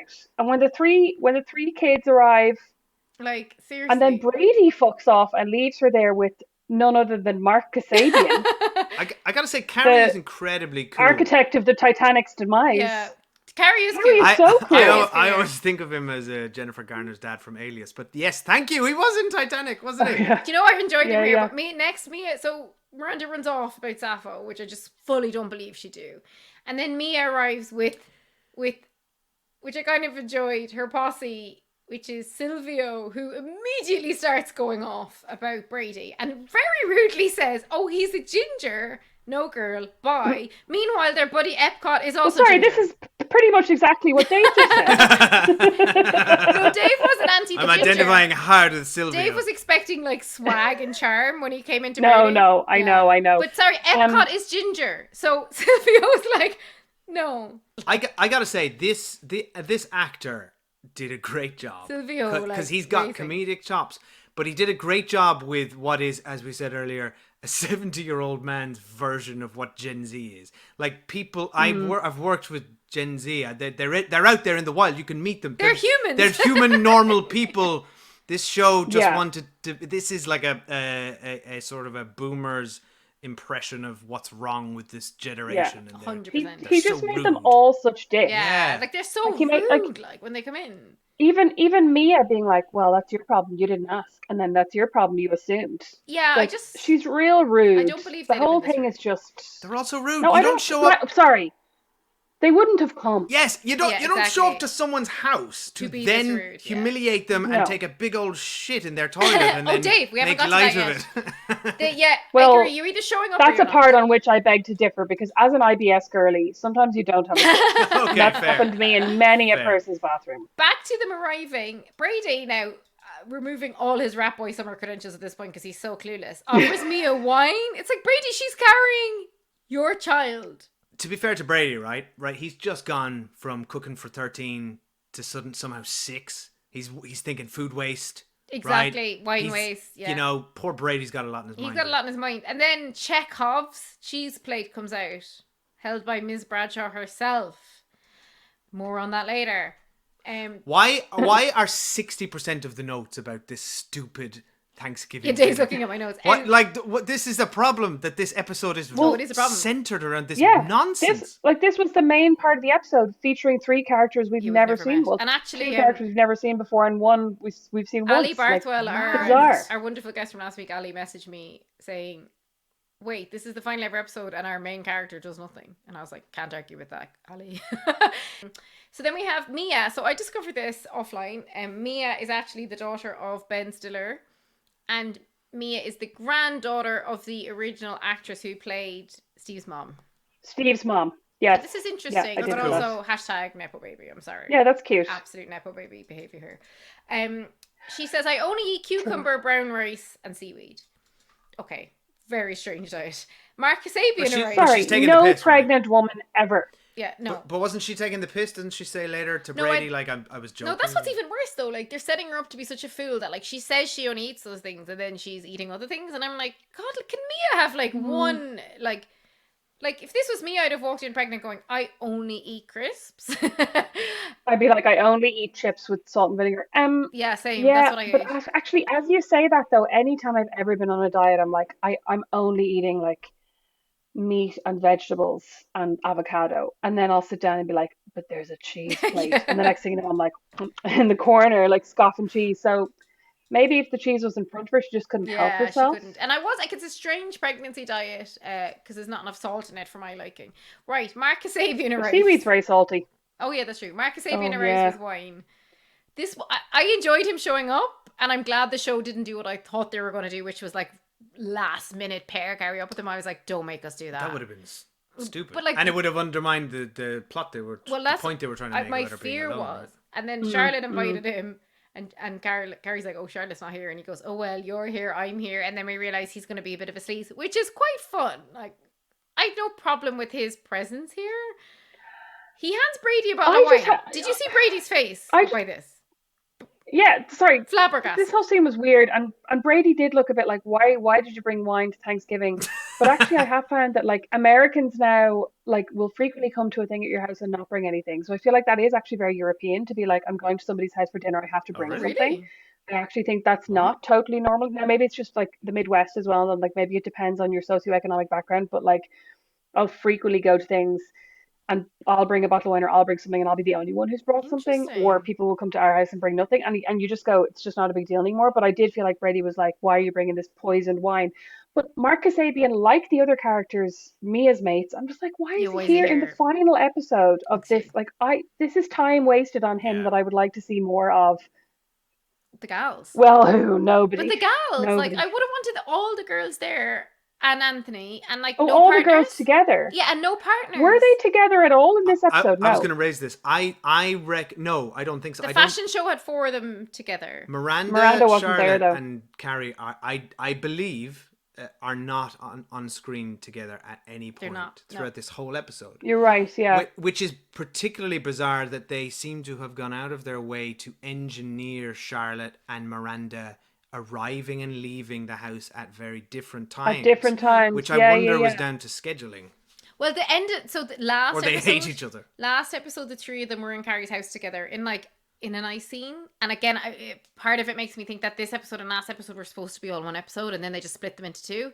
Because like you're right, like it's maybe like, and again, it just entirely speaks to the fact like this whole thing should have ended. Okay, I like at the very end Carrie being on her own, I accept that, but like right before that, the 3 of them should have been together. I know, right? They're literally they're the show, like they're the legacy. No, they're right. They're never like, we've Miranda and Carrie together, we've Charlotte and Carrie together, we've the Seaman Lisa talks Wexley with Carrie and Charlotte at the fashion show, and we've Miranda with Steve. But yeah, the configuration, and it's just like, oh, just give us them all together. If you're doing, it's cheesy, right? But if you're doing the last episode of anything ever, your first thing you go to is everyone together in a reflective moment. Now I know she did this previously, looking back at her old apartment and stuff like this, but you have it, you mark it somehow, right? Yeah, why weren't they together in the beginning instead of her on her own in that cafe that was just like a shoehorned, like making a point scene? Yeah. Like, why weren't they having breakfast together and having a conversation for the first 3 minutes? And she could have talked about being single, like at the, but it should have been a brunch, like, and again, it all speaks to the fact that, okay, I can't say it any more times, this was not planned, but also it just shows how bad the writing is, because even if this wasn't supposed to be the last episode ever, it was still supposed to be the last episode of a series. They still should have had the 3 of them together, because there's a chance it could have been cancelled. And I know for a fact it wasn't supposed to be cancelled because, and I'm sorry, now this is my last rant about it. When I listened to the Writers' Room episode last week, they said, oh, such and such a thing finally happens in season 3, episode 11. You would say that's finally happening in the second last ever episode. You would not call it season 3, episode 11. Yeah. Oh, if you were not planning on finishing. You'd call it the penultimate. You would say it. Like, it finally happened. They were talking about the actress who worked in the bakery and how they always wanted her on, and they finally got her on. Oh, yeah. We finally got her in the penultimate episode. You'd say and she returns here. Yeah, exactly. To hand carry the pies. So none of that. Okay, and then I'm sorry. This is where I realized Brady's going to make a terrible chef, because he says, "I'm going out to the shops. Keep an eye on the turkey." Now, a real chef would say, in 60 minutes, the oven needs to be turned down, or such and such needs to happen. He just walks out the door. Like, even if someone said to me, keep an eye on the turkey, I'd be like, I don't know what that means. How long's it been in there? Exactly. They would have one of those stupid meat thermometers in the turkey. They have these ones, especially for Thanksgiving, that pop out when it's ready. Okay, amazing. And it pops, whatever it does. I never do the turkey, obviously. I just watch it popping. He would have one of those in, and he'd be like, don't worry about the turkey. It's got about another hour and a half to go. Or he'd have notes and say, in 10 minutes you have to turn the temperature down. Whatever. So yeah, he's going to be a terrible chef. I'm sorry to tell him. And then we cut to, and this is again where I was like, I cannot believe we're doing this now. We go to a Bond vet. Sappho's in surgery. Joy's crying. Miranda shows up. Can I just interject for a second here? Please though? do. How did you 'Cause feel? Sorry, as a newbie, how did you feel about these scenes with Joy? Oh my god, I don't care about any of this. But I do think it's important context for the listeners and Rosemary to know that Cathy not only is not a dog person, she's anti-dog. I'm not anti-dog. I thought you were going to say she was crying. No. Going like, poor Sappho. As in anytime. I'm just dog blind. Okay, you're not anti-dog as such, but you are unable to, in any media we ever watch, relate to dog owners who just love their pets so much. I know plenty of people who love their dogs. I totally get that people love their dogs. I respect and admire the dog-human relationship. Do I ever find it... Sounds like a press release, a press statement. Yeah. I just wanted to be known, I respect and admire the human-dog relationship. I reserve the right to respect, but unless it's Marley and Me, where it's the actual plot of the film, or Beethoven, which we watched last week, by the way, cracker, totally holds up. Unless it's like you can't introduce plots about a character. We only met these dogs, and they're not even that cute. What are they, like Italian greyhounds? Italian greyhounds are not that cute. Genuinely, they're cute, but like we've had no deep scenes with Miranda and Joy, and I'm like, okay, I think that's what they're trying to do here. Joy could be in surgery, and I wouldn't care that. Exactly, like we know what I mean. We don't even care that much about her. Never mind her dog. And then it's just like, oh, she swallowed a piece of Lego. This is another reason I hate children. The dog's fine. That's the beginning and end of this scene, and I'm like, and that's also like, this is another reason I hate children. It's kind of weird as well, because Miranda's about to become a grandma, and she has a kid, and I'm like, where are we going? Like, where would we be going with this if there was a season 4? Which I think the show was putting out there for a reason. Doesn't Miranda? They're teeing something. Yeah, later she says something like to that effect, right? How can I be in a relationship? Yeah, like again, like and it's like I found that Joy, like I like the actress. We had a great time last time Rosemary was on, and Dave enjoyed editing the video. I heard Dave laughing his head off that video where you said about them kissing and her going, liar. I love when I hear Dave laughing editing the videos, because I'm like, okay, it's a good video. But I've not felt any connection between them. I couldn't have cared less if they broke up or not. Like, I'm way more invested in Seema and Adam, for example. I'm way more invested in LTW and Marion. I have no investment. Oh, I thought you were going to say LTW and God, Herbert. no, I'm invested in them divorcing. Yeah. So yeah, anyway, this scene's unbearable. I'd still take Joy over for Che, though. From the little I saw of Che and their stand-up routine. Che's stand-up was terrible, but I still respect and admire the fact that Che was at least Che's interesting. stand-up was terrible, but I felt like they had more chemistry than Miranda and Joy. Che like that and Miranda, sex scene with Che and Miranda in the kitchen was believable. If you'd seen Che and Miranda having sex in the kitchen while Carrie was in the next door bed, pissing the bed, you'd have never gotten over that scene. Oh, I've heard about that. I've told him. We cut, but Che's stand-up, truly the worst stand-up I've ever watched in my life. But at least Che was doing something. Like, Joy's just faffing about, moaning and complaining. Sorry, Joy's a serious BBC documentary producer. What are you talking but yet about? again, we see none of that, though. We just see the time when Miranda went on her show and accidentally said the word cunt. No, that was amazing. I don't know why. Wild country. I don't know why the writers of this show decided to make everyone documentarians or biographers when they clearly don't know what any of those things I know, are. Absolutely right? not. Yeah, Well, I mean, back to the season with the podcast when they clearly don't know how podcasts they don't know how are podcasts made. work either. Yeah. They have notions of things, and then it's like at least with Seema, they're just like, oh, the young people are doing this now. Yeah, like they understand real estate. With Seema, they're like, she needs to sell apartments, but like beyond that, they don't really understand. Okay, so we're back in Miranda's apartment. It's still daytime. Oh, great. Carrie and Mark are in the kitchen. And I really enjoyed this scene, and I loved this because Carrie can't cook, right? So Carrie Bradshaw famously, like, in her oven, like, stored shoes and stuff because she just never cooks. So I enjoyed and Mark is clearly rich and clueless and really bumbling. And the two of them in the kitchen together, and, you know, surely, it's fine, I can just put the turkey back in if it's not done. I was like, I'd have loved... That was actually funny. I'd have loved to see these together a few episodes ago and have this kind of, like, they get set up on a blind date, and I could have really enjoyed I was just about to say, I wouldn't have minded seeing them on a date or, like, going on a few dates and kind of realizing they had no chemistry, but they could be good friends. So, like, I think it would have been entertaining. But again, in this scene, I'm like, sorry, again, in this episode, I'm like, why are we wasting time and I started with panicking. them, like peering into the oven? 10 minutes, 15 minutes left at this point, 20 minutes. I don't like. And then Charlotte arrives and she's like, me and Harry had sex. I forgot to uninvite Mark Sabian. And he's like, Carrie and I will keep each other company. And like, Carrie drags her into the bedroom. And it was funny because she goes, oh, Miranda made me feel so bad about not being here. Now she's not here. And Carrie says, well, this is not about her making you feel bad. This is about me making you feel bad. And that I enjoyed. Yeah, I enjoyed that too. And I was like, Carrie, you're right. And that's back to what we've been saying before, where they kind of feel a bit like sisters. And again, this does line up with Charlotte. Like, Charlotte's like, I hated the fact that you thought there was no man out there. He's smart and cultured. And Carrie goes, he's been married 3 times. And to this I say, Carrie, so was Mr. Big. Gotcha. Yeah, like but this harks back to in the previous episode when Marcus Abius says something like, oh, I always loved being engaged. And you kind of got the impression that he was a bit of a ninny. That's what I was like, oh, he doesn't take this seriously. That's what my issue but Carrie's, is. once again, dead husband was married 3 times. But we've forgotten about him. She was really only with Aiden the whole time. Yeah, what husband? And then we cut to Sappho dancing, and I have to say, I was laughing. It was a funny scene. Silvio, wasn't it? Sappho's the dog. Sorry, I've written Sappho dancing. Oh, now that I would like to see. He just dances out of surgery, spits the Lego out, grabs Joy, and they do a tango. Imagine the last 10 minutes of the episode was just Sappho dancing. I'd have been like, sure, this makes sense. I actually would have been like, fine, okay, this makes sense. Silvio's dancing and Miranda arrives. And I actually really enjoyed when she's like, trying to introduce herself to Silvio, and he's like, and she goes, and you were, and he goes, still starving, girl. That's funny. I really like that as well. Yeah. I also loved, I loved how she was kind of trying to be cool, but also like, can we just turn down this music? You know, like I'm not really, I don't want to get in the way of your dancing. Just turn it down.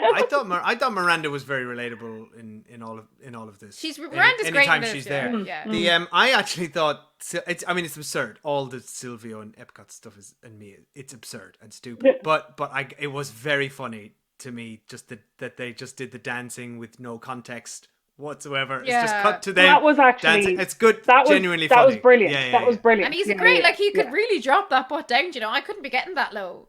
So like I admired. I used to be able to. He's so young. I remember one time in school I did that in the corridor, and the back of my pants just. No, nightmare. The whole scene went. The good old days.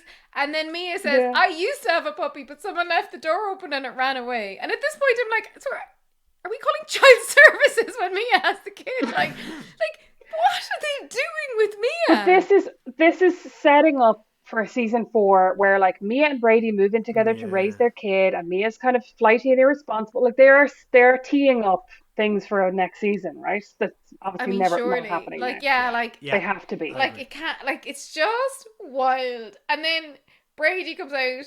And like, sorry Brady, but this is your own fucking fault. The turkey is raw. And then this actually again, Mark made me laugh so much. He goes, I guess the dark chestnut ombre deceived us. That's the line of the episode for me.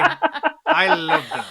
I laughed out loud. Why didn't we get Mark sooner? Good. Like, we've had no fun here. That was good. And then Brady says it needed 2 more hours. And my question is, well, how the fuck long was Brady gone? Well, it's very hard to find seaweed in New York on Thanksgiving, to be fair. Everything's going to be closed, right? I think he was probably only gone about half an hour, and those 2 Egypts were like, what do we do with the turkey? He'd have gone to a sushi You know what I mean? restaurant. They just didn't need... If you want cucumber, rice, and seaweed, what you're getting is a cucumber sushi. And then you deconstruct it. Yeah. Right? And then they have that. I guess the problem is once you've taken the turkey out, it's like cooled down, so you have to put it back in again. And then Mia Brady kind of like a bit prickly over the food, and then Mia defends Miranda, and she goes, I would never disrespect my mother like that. And this again was a funny line. He goes, oh yeah, your mother that blocked you on Facebook. And it's like, that was actually good. Are actually really good, and I would have loved to get more of just these culture clashes. Oh my god, maybe we're gonna get a spin-off. Oh god. With Rat Boy Brady and Mama Mia and her mates. Oh no. But please God, no Lily or Rock. I'd never want to see that again in my life. It was Brady all along. I was listening to a brilliant podcast episode today, right, that I'm going to link in the show notes. So our guests who came on for episode 3, Chris and Dominic, for fixing famous people, which is so good. They have fixed Michael Patrick King this week. Oh, they did Michael Patrick King. Yeah. I haven't listened to it yet. Oh my God, I listened to it all this morning, which is, by the way, where I got all that intel about him when he joined Sex and the City and stuff, because I hadn't known that. But they rip him to shreds, by the way. Oh, now I really want to listen to God. this. And they are obsessed with the Writers Room podcast now. They rip that to shreds, which I'm so happy about because I introduced them to it. Oh, amazing. Okay. But yeah, so side note onto that, but they were just like, they are livid about the series. Like, they don't have the kind of empathy for the series that I do, but that's just a side note for everyone who wants to go off and listen. But they talk about him and how he's trying to write young people and like just how bad. But specifically what they talked about on that with their guest, and I hadn't known this, is that they talked about the leaked Sex and the City 3 script. Did you guys ever hear about this? No. I didn't. No. And they said, like, so, you know, imagine what they did Samantha in the second movie, like how awful they made Samantha in the second movie. And they were saying they were really glad they never brought Samantha back because it would have been such an awful version of Samantha that we'd have all hated. And the guest said that in the leaked season 3 script, apparently there was like, Brady was like sending dick pics to Samantha. Like, that's how bad the script was. Okay. So it's like, just like Roman in Succession. they were always planning on using Brady for like just stupid plots. So it was Brady all along. It was Brady all along. It's the Brady endgame. The season 1 of it, just like that, there was a lot of stuff about Brady like banging his girlfriend at the time as well, and it's just like, Brady didn't stand a chance. I still prefer him to Lillian Rock, albeit I think they're all good actors, but like they could not give us a spin-off with those kids. Like. Well, you know what I always say? What? Rat boy's gonna rat. He's the rat here. He should have been eating the fucking cheese. He should have been chomping on that cheese board.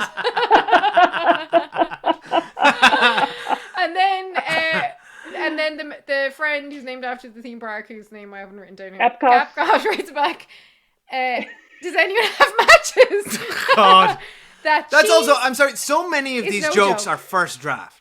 That's like the most obvious thing. Like, okay, so she comes out of the toilet and she's done a big shit. What is she gonna say? And also, Does anyone for all the things Gen Z... Also, Gen Z don't say that. I was just gonna say that. Yeah. For all the stereotypes about Gen Z and all that, I don't think that actually Gen Z will have used A, matches, because they don't tend to be things lying around people's I don't think houses, they know what a match is. and B, would know that you light a match to get rid of a smell in a bathroom. No. And then they're all gone and we never see any of them again. That's the end. That is the end of these scenes with these characters. Well, that's not the end of Epcot, really. It's not. I mean, Epcot has left her, a surprise. Her effects are felt for a while. Epcot left a has lasting deposited impression. some items for us to come back to later. Okay, they're all gone. We never see them again. It's now the evening.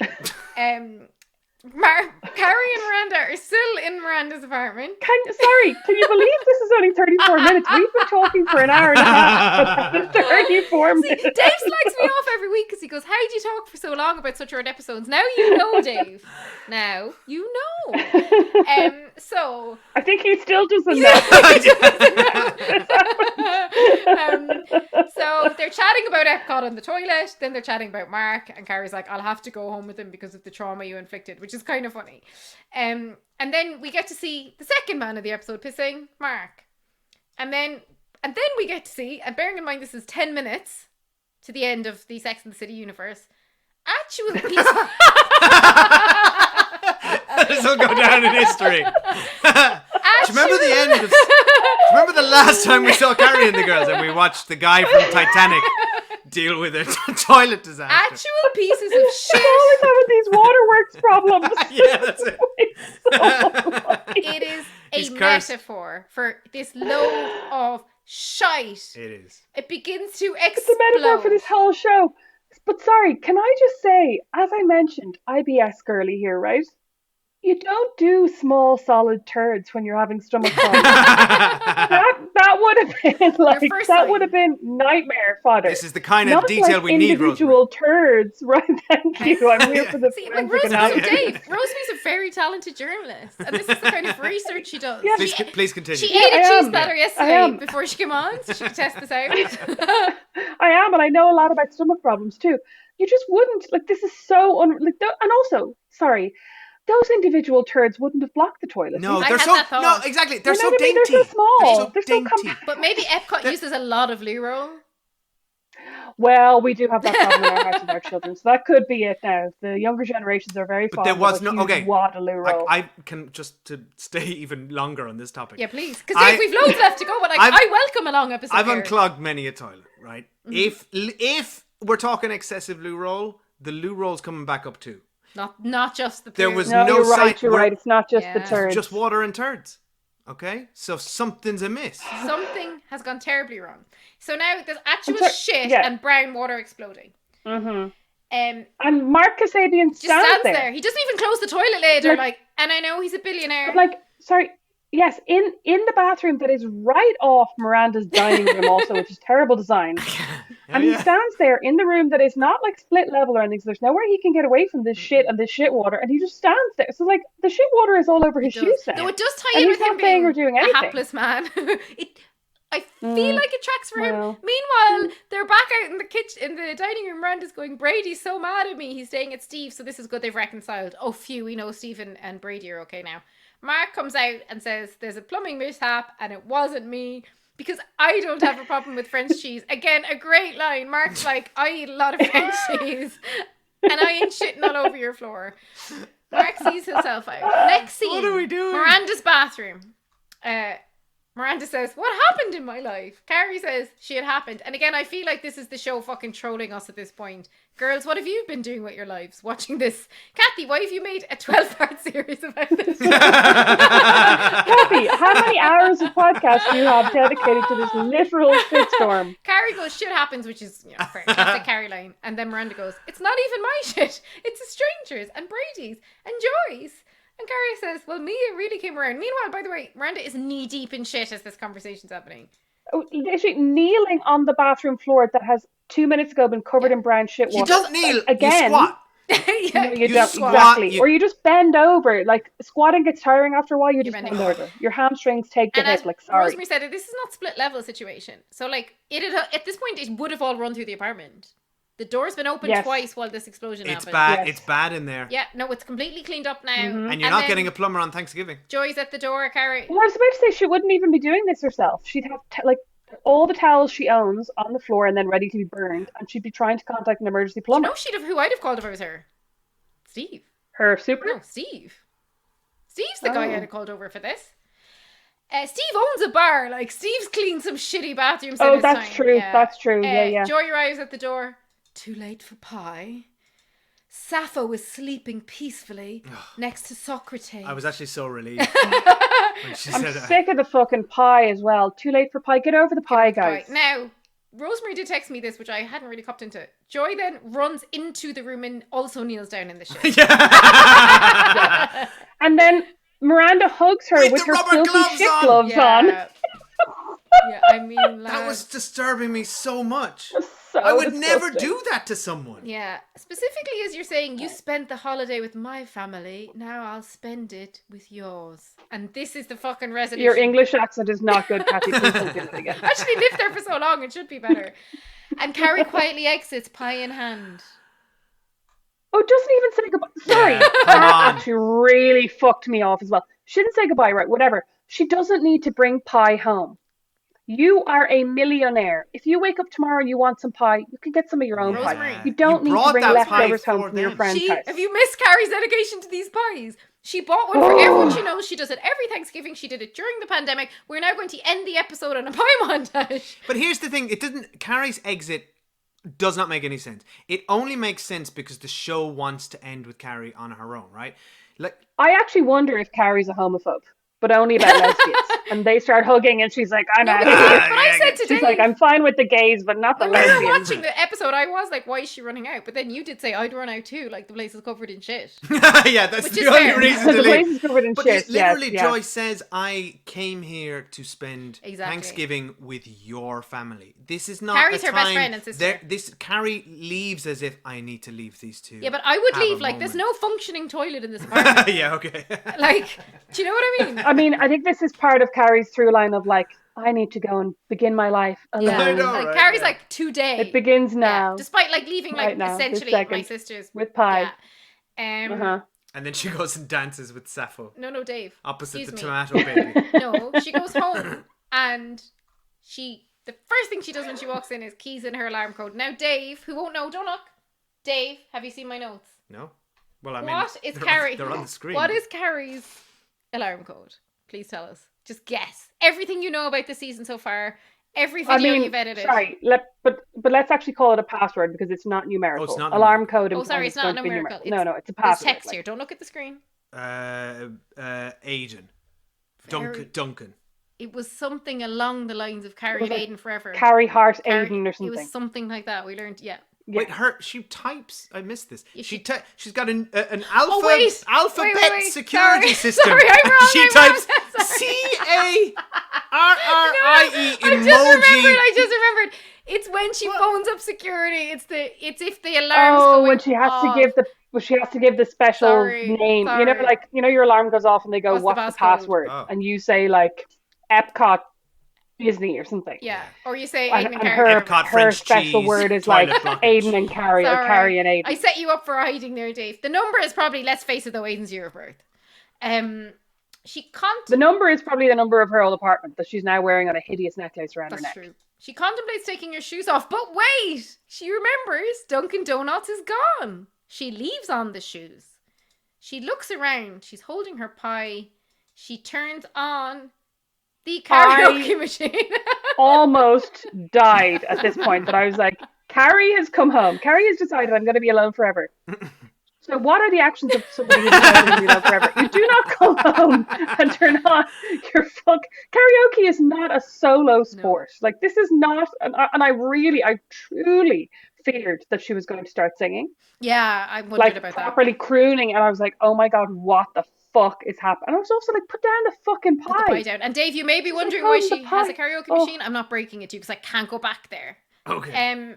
What I think she should have done, and this has been one of my pitches, is like, we've no signs of Big anywhere. We've got no pictures of Big anywhere. I would have loved her to go and his record player be there, because that was always his thing. And like, just give him a kiss or something. No, just put on one of his, like, and this could have been the record. Put on one of his records. But just tie it back to the fact that she's finally accepting that she's a widow, grieving, and like has moved on. She's not accepting that she's a widow. She never married Big. That never happened. She's just accepting that she's alone. I just wish Big is gone. Like they to tie it into like the shitty karaoke machine from a few episodes ago that they've mentioned way too many times. And Dave, the scene you watched of Adam Garden singing was on this karaoke machine. But like, I just felt like, God, is there anywhere this man can have a presence in her life? And I guess the answer is no.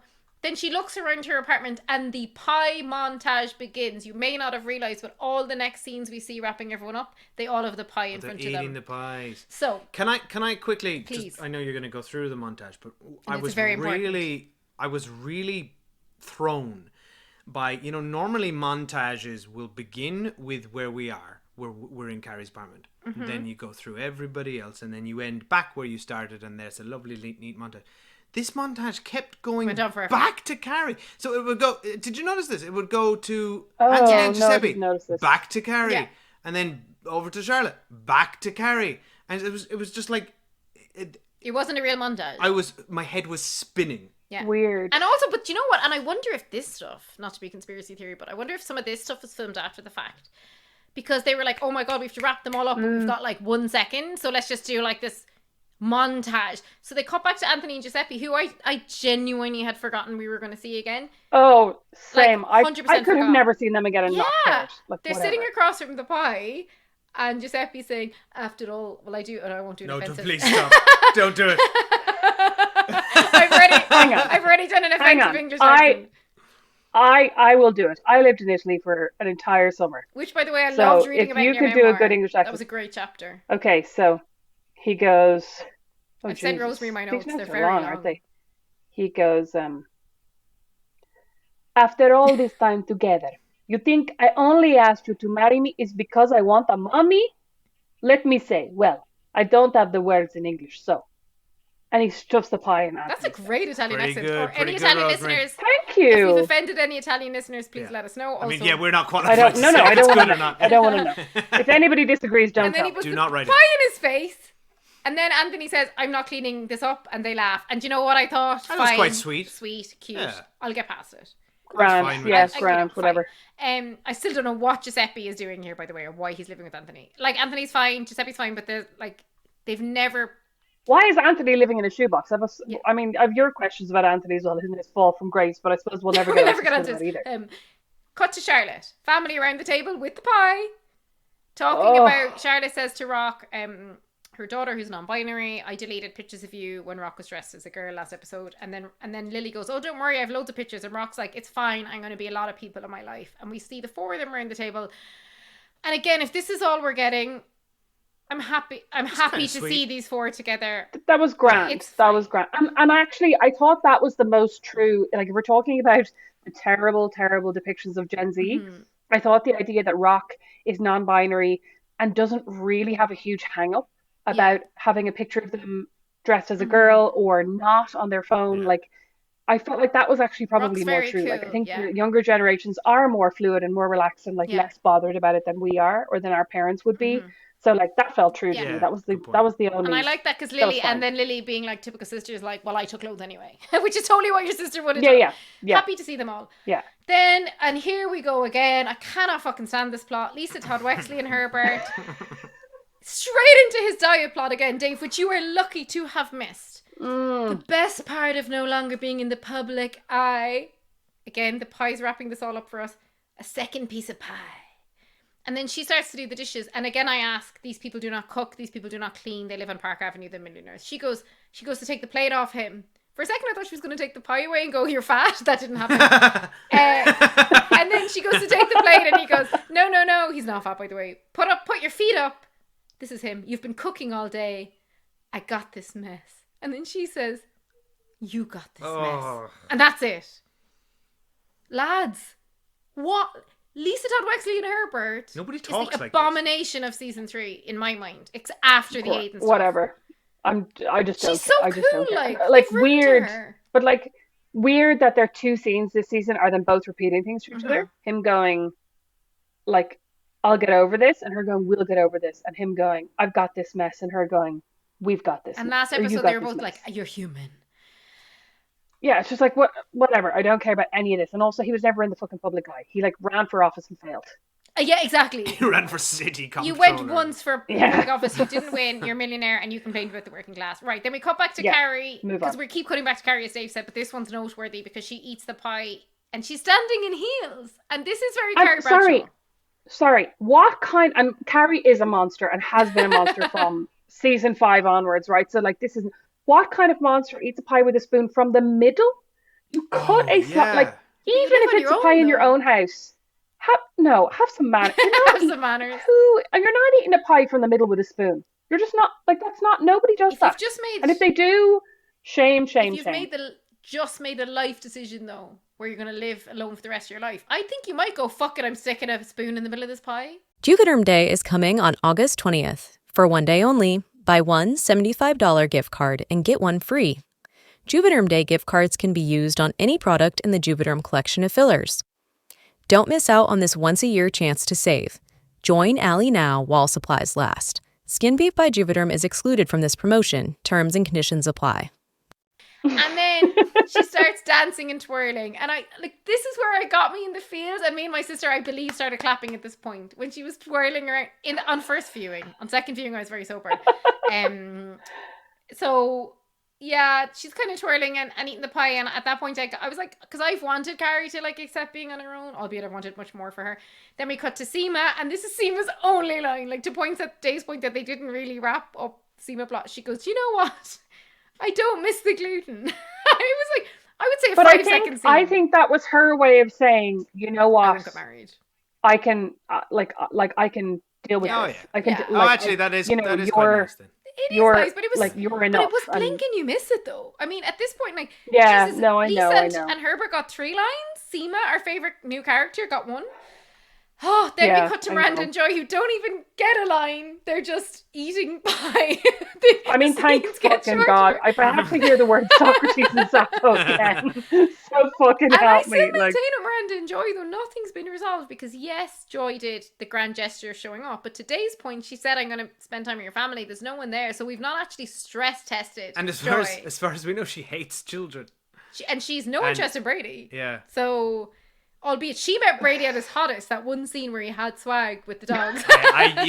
You're all drank the Kool-Aid. This He didn't was happen. hot in that scene. No, he was hot in that scene. You're right. No, it did. So that's all we get of them. And then Dave, we've been building up to this epilogue.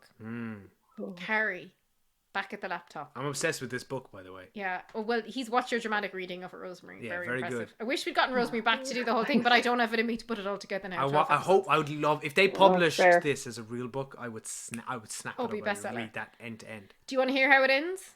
So last week she wrote an epilogue that said... Do I? Last week she wrote an episode that said... Virginia Perry, a character we'd never heard of before, who Ali correctly deduced was Virginia being where Aidan's from and Perry where Carrie's apartment is, which was like a good deep dive on Ali's part. Done. Yeah, that was actually amazing. It was phenomenal. That she put that together. I think she was the deepest cut Sex and the City person that we've had on, and that's yeah, saying she a lot. was. Yeah.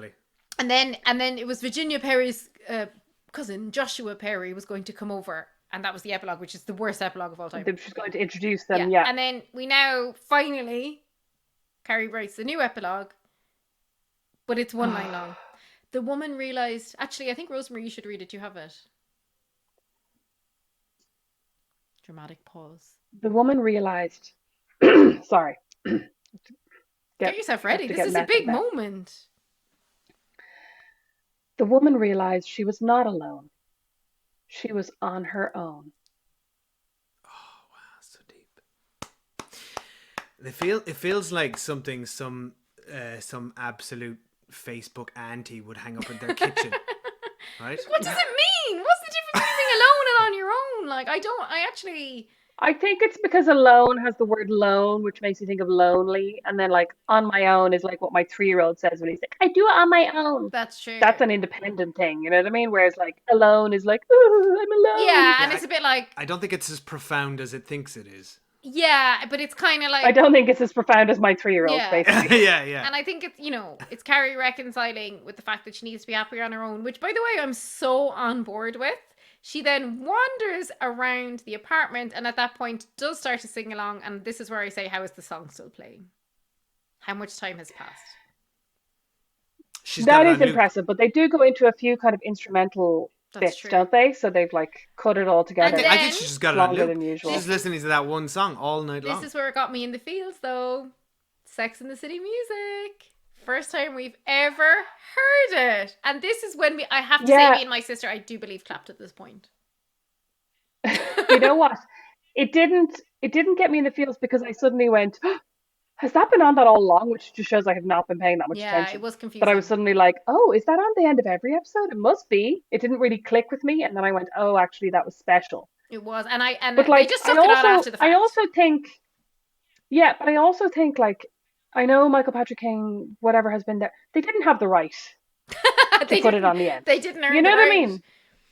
To me, no, I think they lost that right when they claimed that like Samantha moved continents because she and Carrie had a scrap. I know what you mean. It's funny because I have such a dual feeling about this. It really got me in the feels. I was really happy they stuck it in, albeit I know they stuck it in after the fact because clearly this was a hasty decision to cancel. Mm-hmm. And also with you, like I am like, they haven't earned it. I think it was a nice idea though. Or do you think, what do you think, Dave? Like, do you know the Sex and the City music? Like when it came on? Oh, yeah, 100%. Yeah. It's iconic. I mean, I didn't feel anything, obviously. But what are you asking me? What do I think it was a good idea or what? What? This is okay. This is my question. This is the end of the Sex and the City universe, right?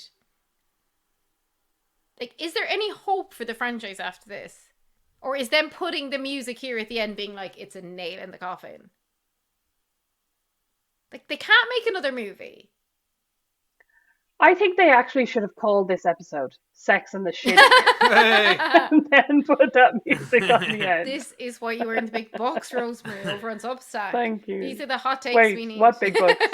Oh yeah, okay. I think this is the nail in the coffin for the franchise, and in terms of totally as it's gone, and like as much time as we spent talking about it, honestly, Carrie dancing around her apartment singing by herself, I'll accept. I actually think it's an okay ending. It's not. It's like way better than what it could have been. Yeah. Given what I liked her all dressed up, dancing around her apartment, wearing her heels. Eating the pie was a bit like, I don't actually think you would be eating the pie in your kitchens, in your tiny kitchen, standing up like that, out of the pie pan. I don't, that doesn't seem true for me for this like fabulous woman in Manhattan, but maybe. Mm-hmm. I think she would have got. I think like anybody would get into their comfy clothes before they started eating the pie, but maybe that's just me. Carrie never does. But yeah, I mean, as an ending to the series, I did like the strut and the dancing and the, the music playing, and her twirling. Yeah. Like, I like that as an ending a lot more than I like the pie montage. Yeah, I know. And how do we feel if we take it back even further of like iconic finales of shows? Like the American Girl in Paris, which is the end of Sex and the City, is iconic, right? This is just nothing. Like, this is a like blip in the ocean. No one will talk about this in a few years. Yeah. In my mind, I think if I'm to have Sex and the City existing in my mind, like with Sanctity, I think it ended after the first movie.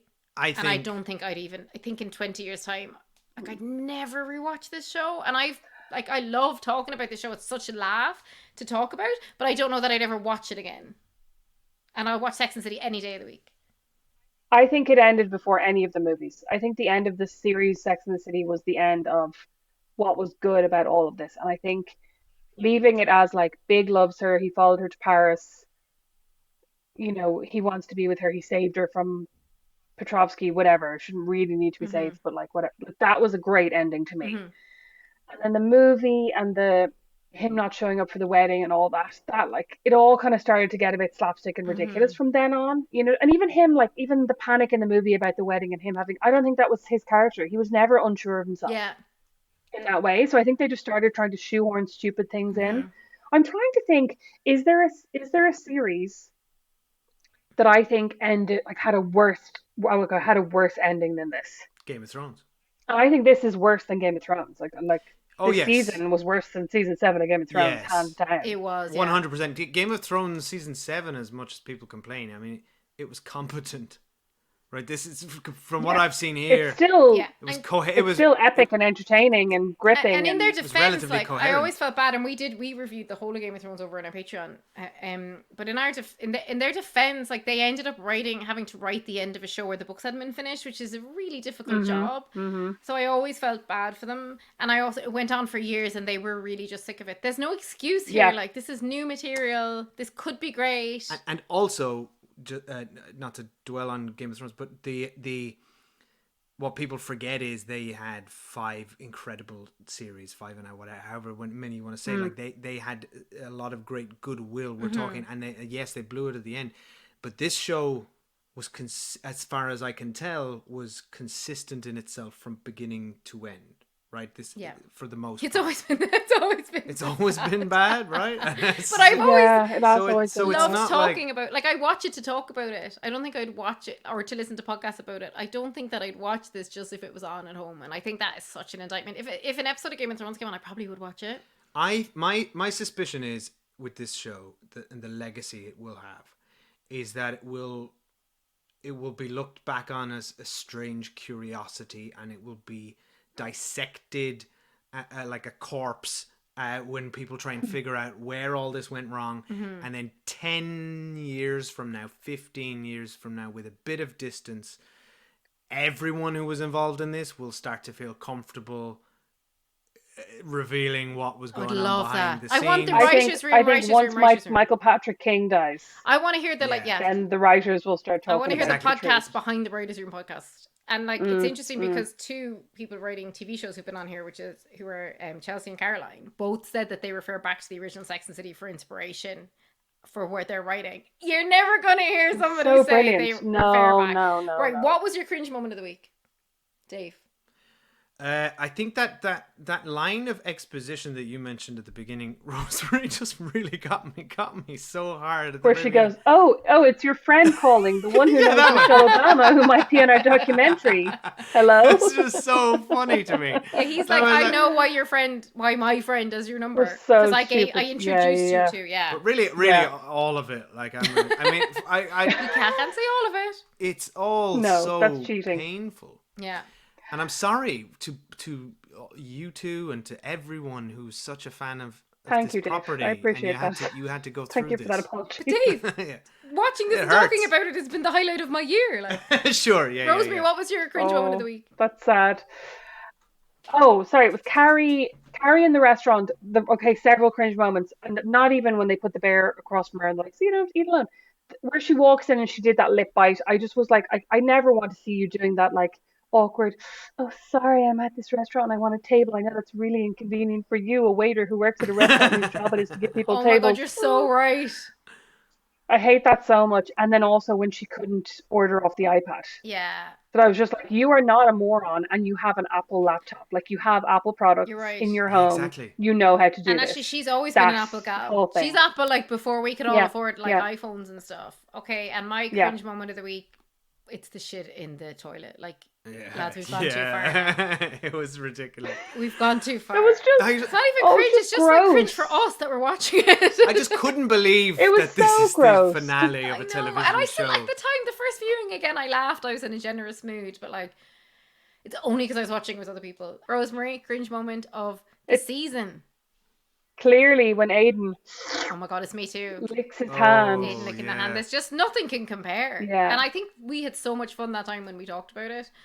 It I was so also, fun. the more I've thought about this, Dave, maybe you can answer this. I don't think in that situation you would lick your hand. I think you'd spit on it. Yeah. It would be more effective. Dave as our Much token more man. effective. Again, I realize why you brought me in. This is an absolute ambush. Oh my god. Dave, tell us, now that you're here, tell us about your stray boners and do you spit or lick? Those are the only two questions we have for you, a man who's never seen this show before. Yeah, I mean, it has to be. And like, I thought you were going to say a man who's never had a boner before. when I've really thought about the series, and do you know what I've really landed on? It should have ended at the end of season 2 because we had the Last Supper, which was like a proper goodbye to the apartment, not this shite we saw. Yeah. And actually, I think the promise of her ending up with Aiden in 5 years, but right now she's having a good time. That's like, It's a in my better head, ending, I'm like, I want Carrie to both have fun with her girlfriends in a few years and then maybe get back with Aiden because they've not ruined him yet.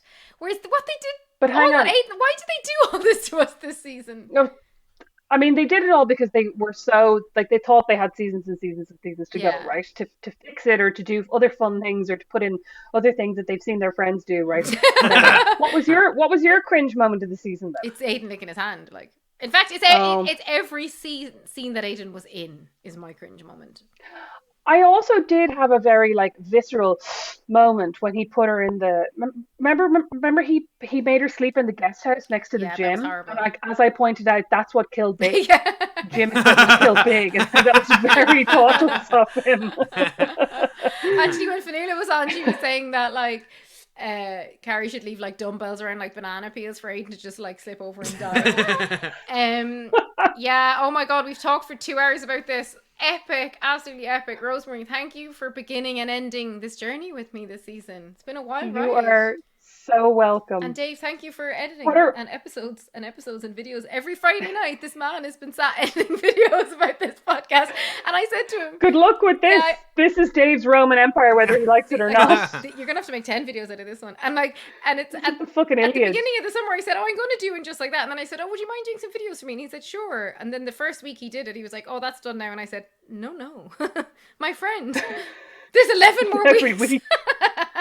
What are you going to do next? What's the next spin-off? Oh God, I don't know. Anything. Well, we'll be going to the movie every Sunday. This week we have our Materialist review out. I'm half notion to rewatch the movies and review them. What do you think? Because I haven't seen them in a long time. Sex and the Like, City I just movies? can't let it go. Like, I mean, why don't you just do the whole series of Sex and the City while you're at it? I don't think I could commit, but I would. I think I'm definitely going to review the movies, and we're always reviewing TV over on our Patreon, of which Rosemary is a proud member. Thank you, Rosemary. Thank you, Rosemary. And thank you to all the contributors this season because we've had so many great guests. I mean, the best thing for me has been like having the absolute crack every week and talking to all these incredible women, and of course the lads from Fixing Famous People, and now Dave, because we did need a token straight male to show a face by the end of this. Everybody needs a token straight male, as I always say. And genuinely, we're so underrepresented a load in of media. the listeners said, like, what does Dave think? Like, bring Dave on for an episode. And Dave got to come on for this whammy. Dave and Rosemary have never met. They've just seen each other and heard each other on loads of clips before. So they actually didn't realise they hadn't met before until I told them at the beginning. Yeah, you know when you listen and to now someone... here we are discussing boners with friends. He thought he knew you, but in fact he knows you from mimicking Aiden whacking off in a truck. And Rosemary, thank you. This is a lot of time for you. It's the middle of the day. I wish we'd all gotten to watch it together and actually like had a few drinks and recorded it like in a pub, which is what we sometimes do at the end of the year for our kind of like big end of year movie reviews, which is always really fun because everyone in the pub Oh, that would have staring been at nice, you. yeah. But alas, it was not to be. But someday we'll do it in person. No. And tell everyone where they can find you. Not Without My Sister is back. I absolutely love Rosemary's podcast, and I really enjoyed your sister's chat about her chin Botox this week. Never heard of it before, but it was so funny. Oh God, yeah. Well, yeah, the podcast has kind of been on an accidental hiatus because my sister moved house, so everything's been a bit all over the place. So we're on Patreon only for the moment, patreon.com/not without my sister, but we will be back in podcast players, I think, next week. You can find me on Substack, rosemarymccabe.substack.com, or just Rosemary McCabe across Instagram, Blue Sky, Substack notes. So we're going to link to Rosemary's Substack and podcast. I'm delighted to have it back, and go and watch the clips because they're really funny. And Dave, where can they find you? They can find me right here to all the new. I think we have a lot of new. We have a ton of new female listeners who probably don't Love know it. that I'm They're like, who's one this of dude? the co-hosts of this podcast you've been listening to for 3 months. So I was actually going to say you can find him chained to this desk for the next 48 hours editing this exactly. epic episode. No, yeah, that's where you'll find That's where me. you find him. But yeah, no, I'm Cathy's husband. Hello. And we do the Cinemal podcast, which is this one, which will continue. We go to the cinema and we walk home. Yeah, and then we're over on Patreon. So thank you for all the new listeners. It's so fun. I will see you back for Sex and the City 1 and Sex and the City 2 because I just can't help myself. I have to watch them again. And just like that, it's a wrap. Thank you, everyone, for listening. Thank you, Rosemary, for coming back again. And thank you to Dave for editing 12 episodes of this podcast, as well as approximately 40 videos. Come over to the cinema every Sunday. You'll find us walking home from the movies. This week we're going to see Celine Song's The Materialists. Can't wait for that one. And come over to Patreon for all our regular TV reviews. And we also watch a retro movie every month, voted for by the listeners. This month it was The Fabulous Roman Holiday. And I think I am going to come back for another little series where I watch Sex and the City 1 and 2 because I can't help myself and I don't want to stop talking about this franchise. If you enjoyed this podcast, please leave us a rating wherever you listen, and subscribe would be hugely appreciated and makes a huge difference to podcasters. Thank you so much.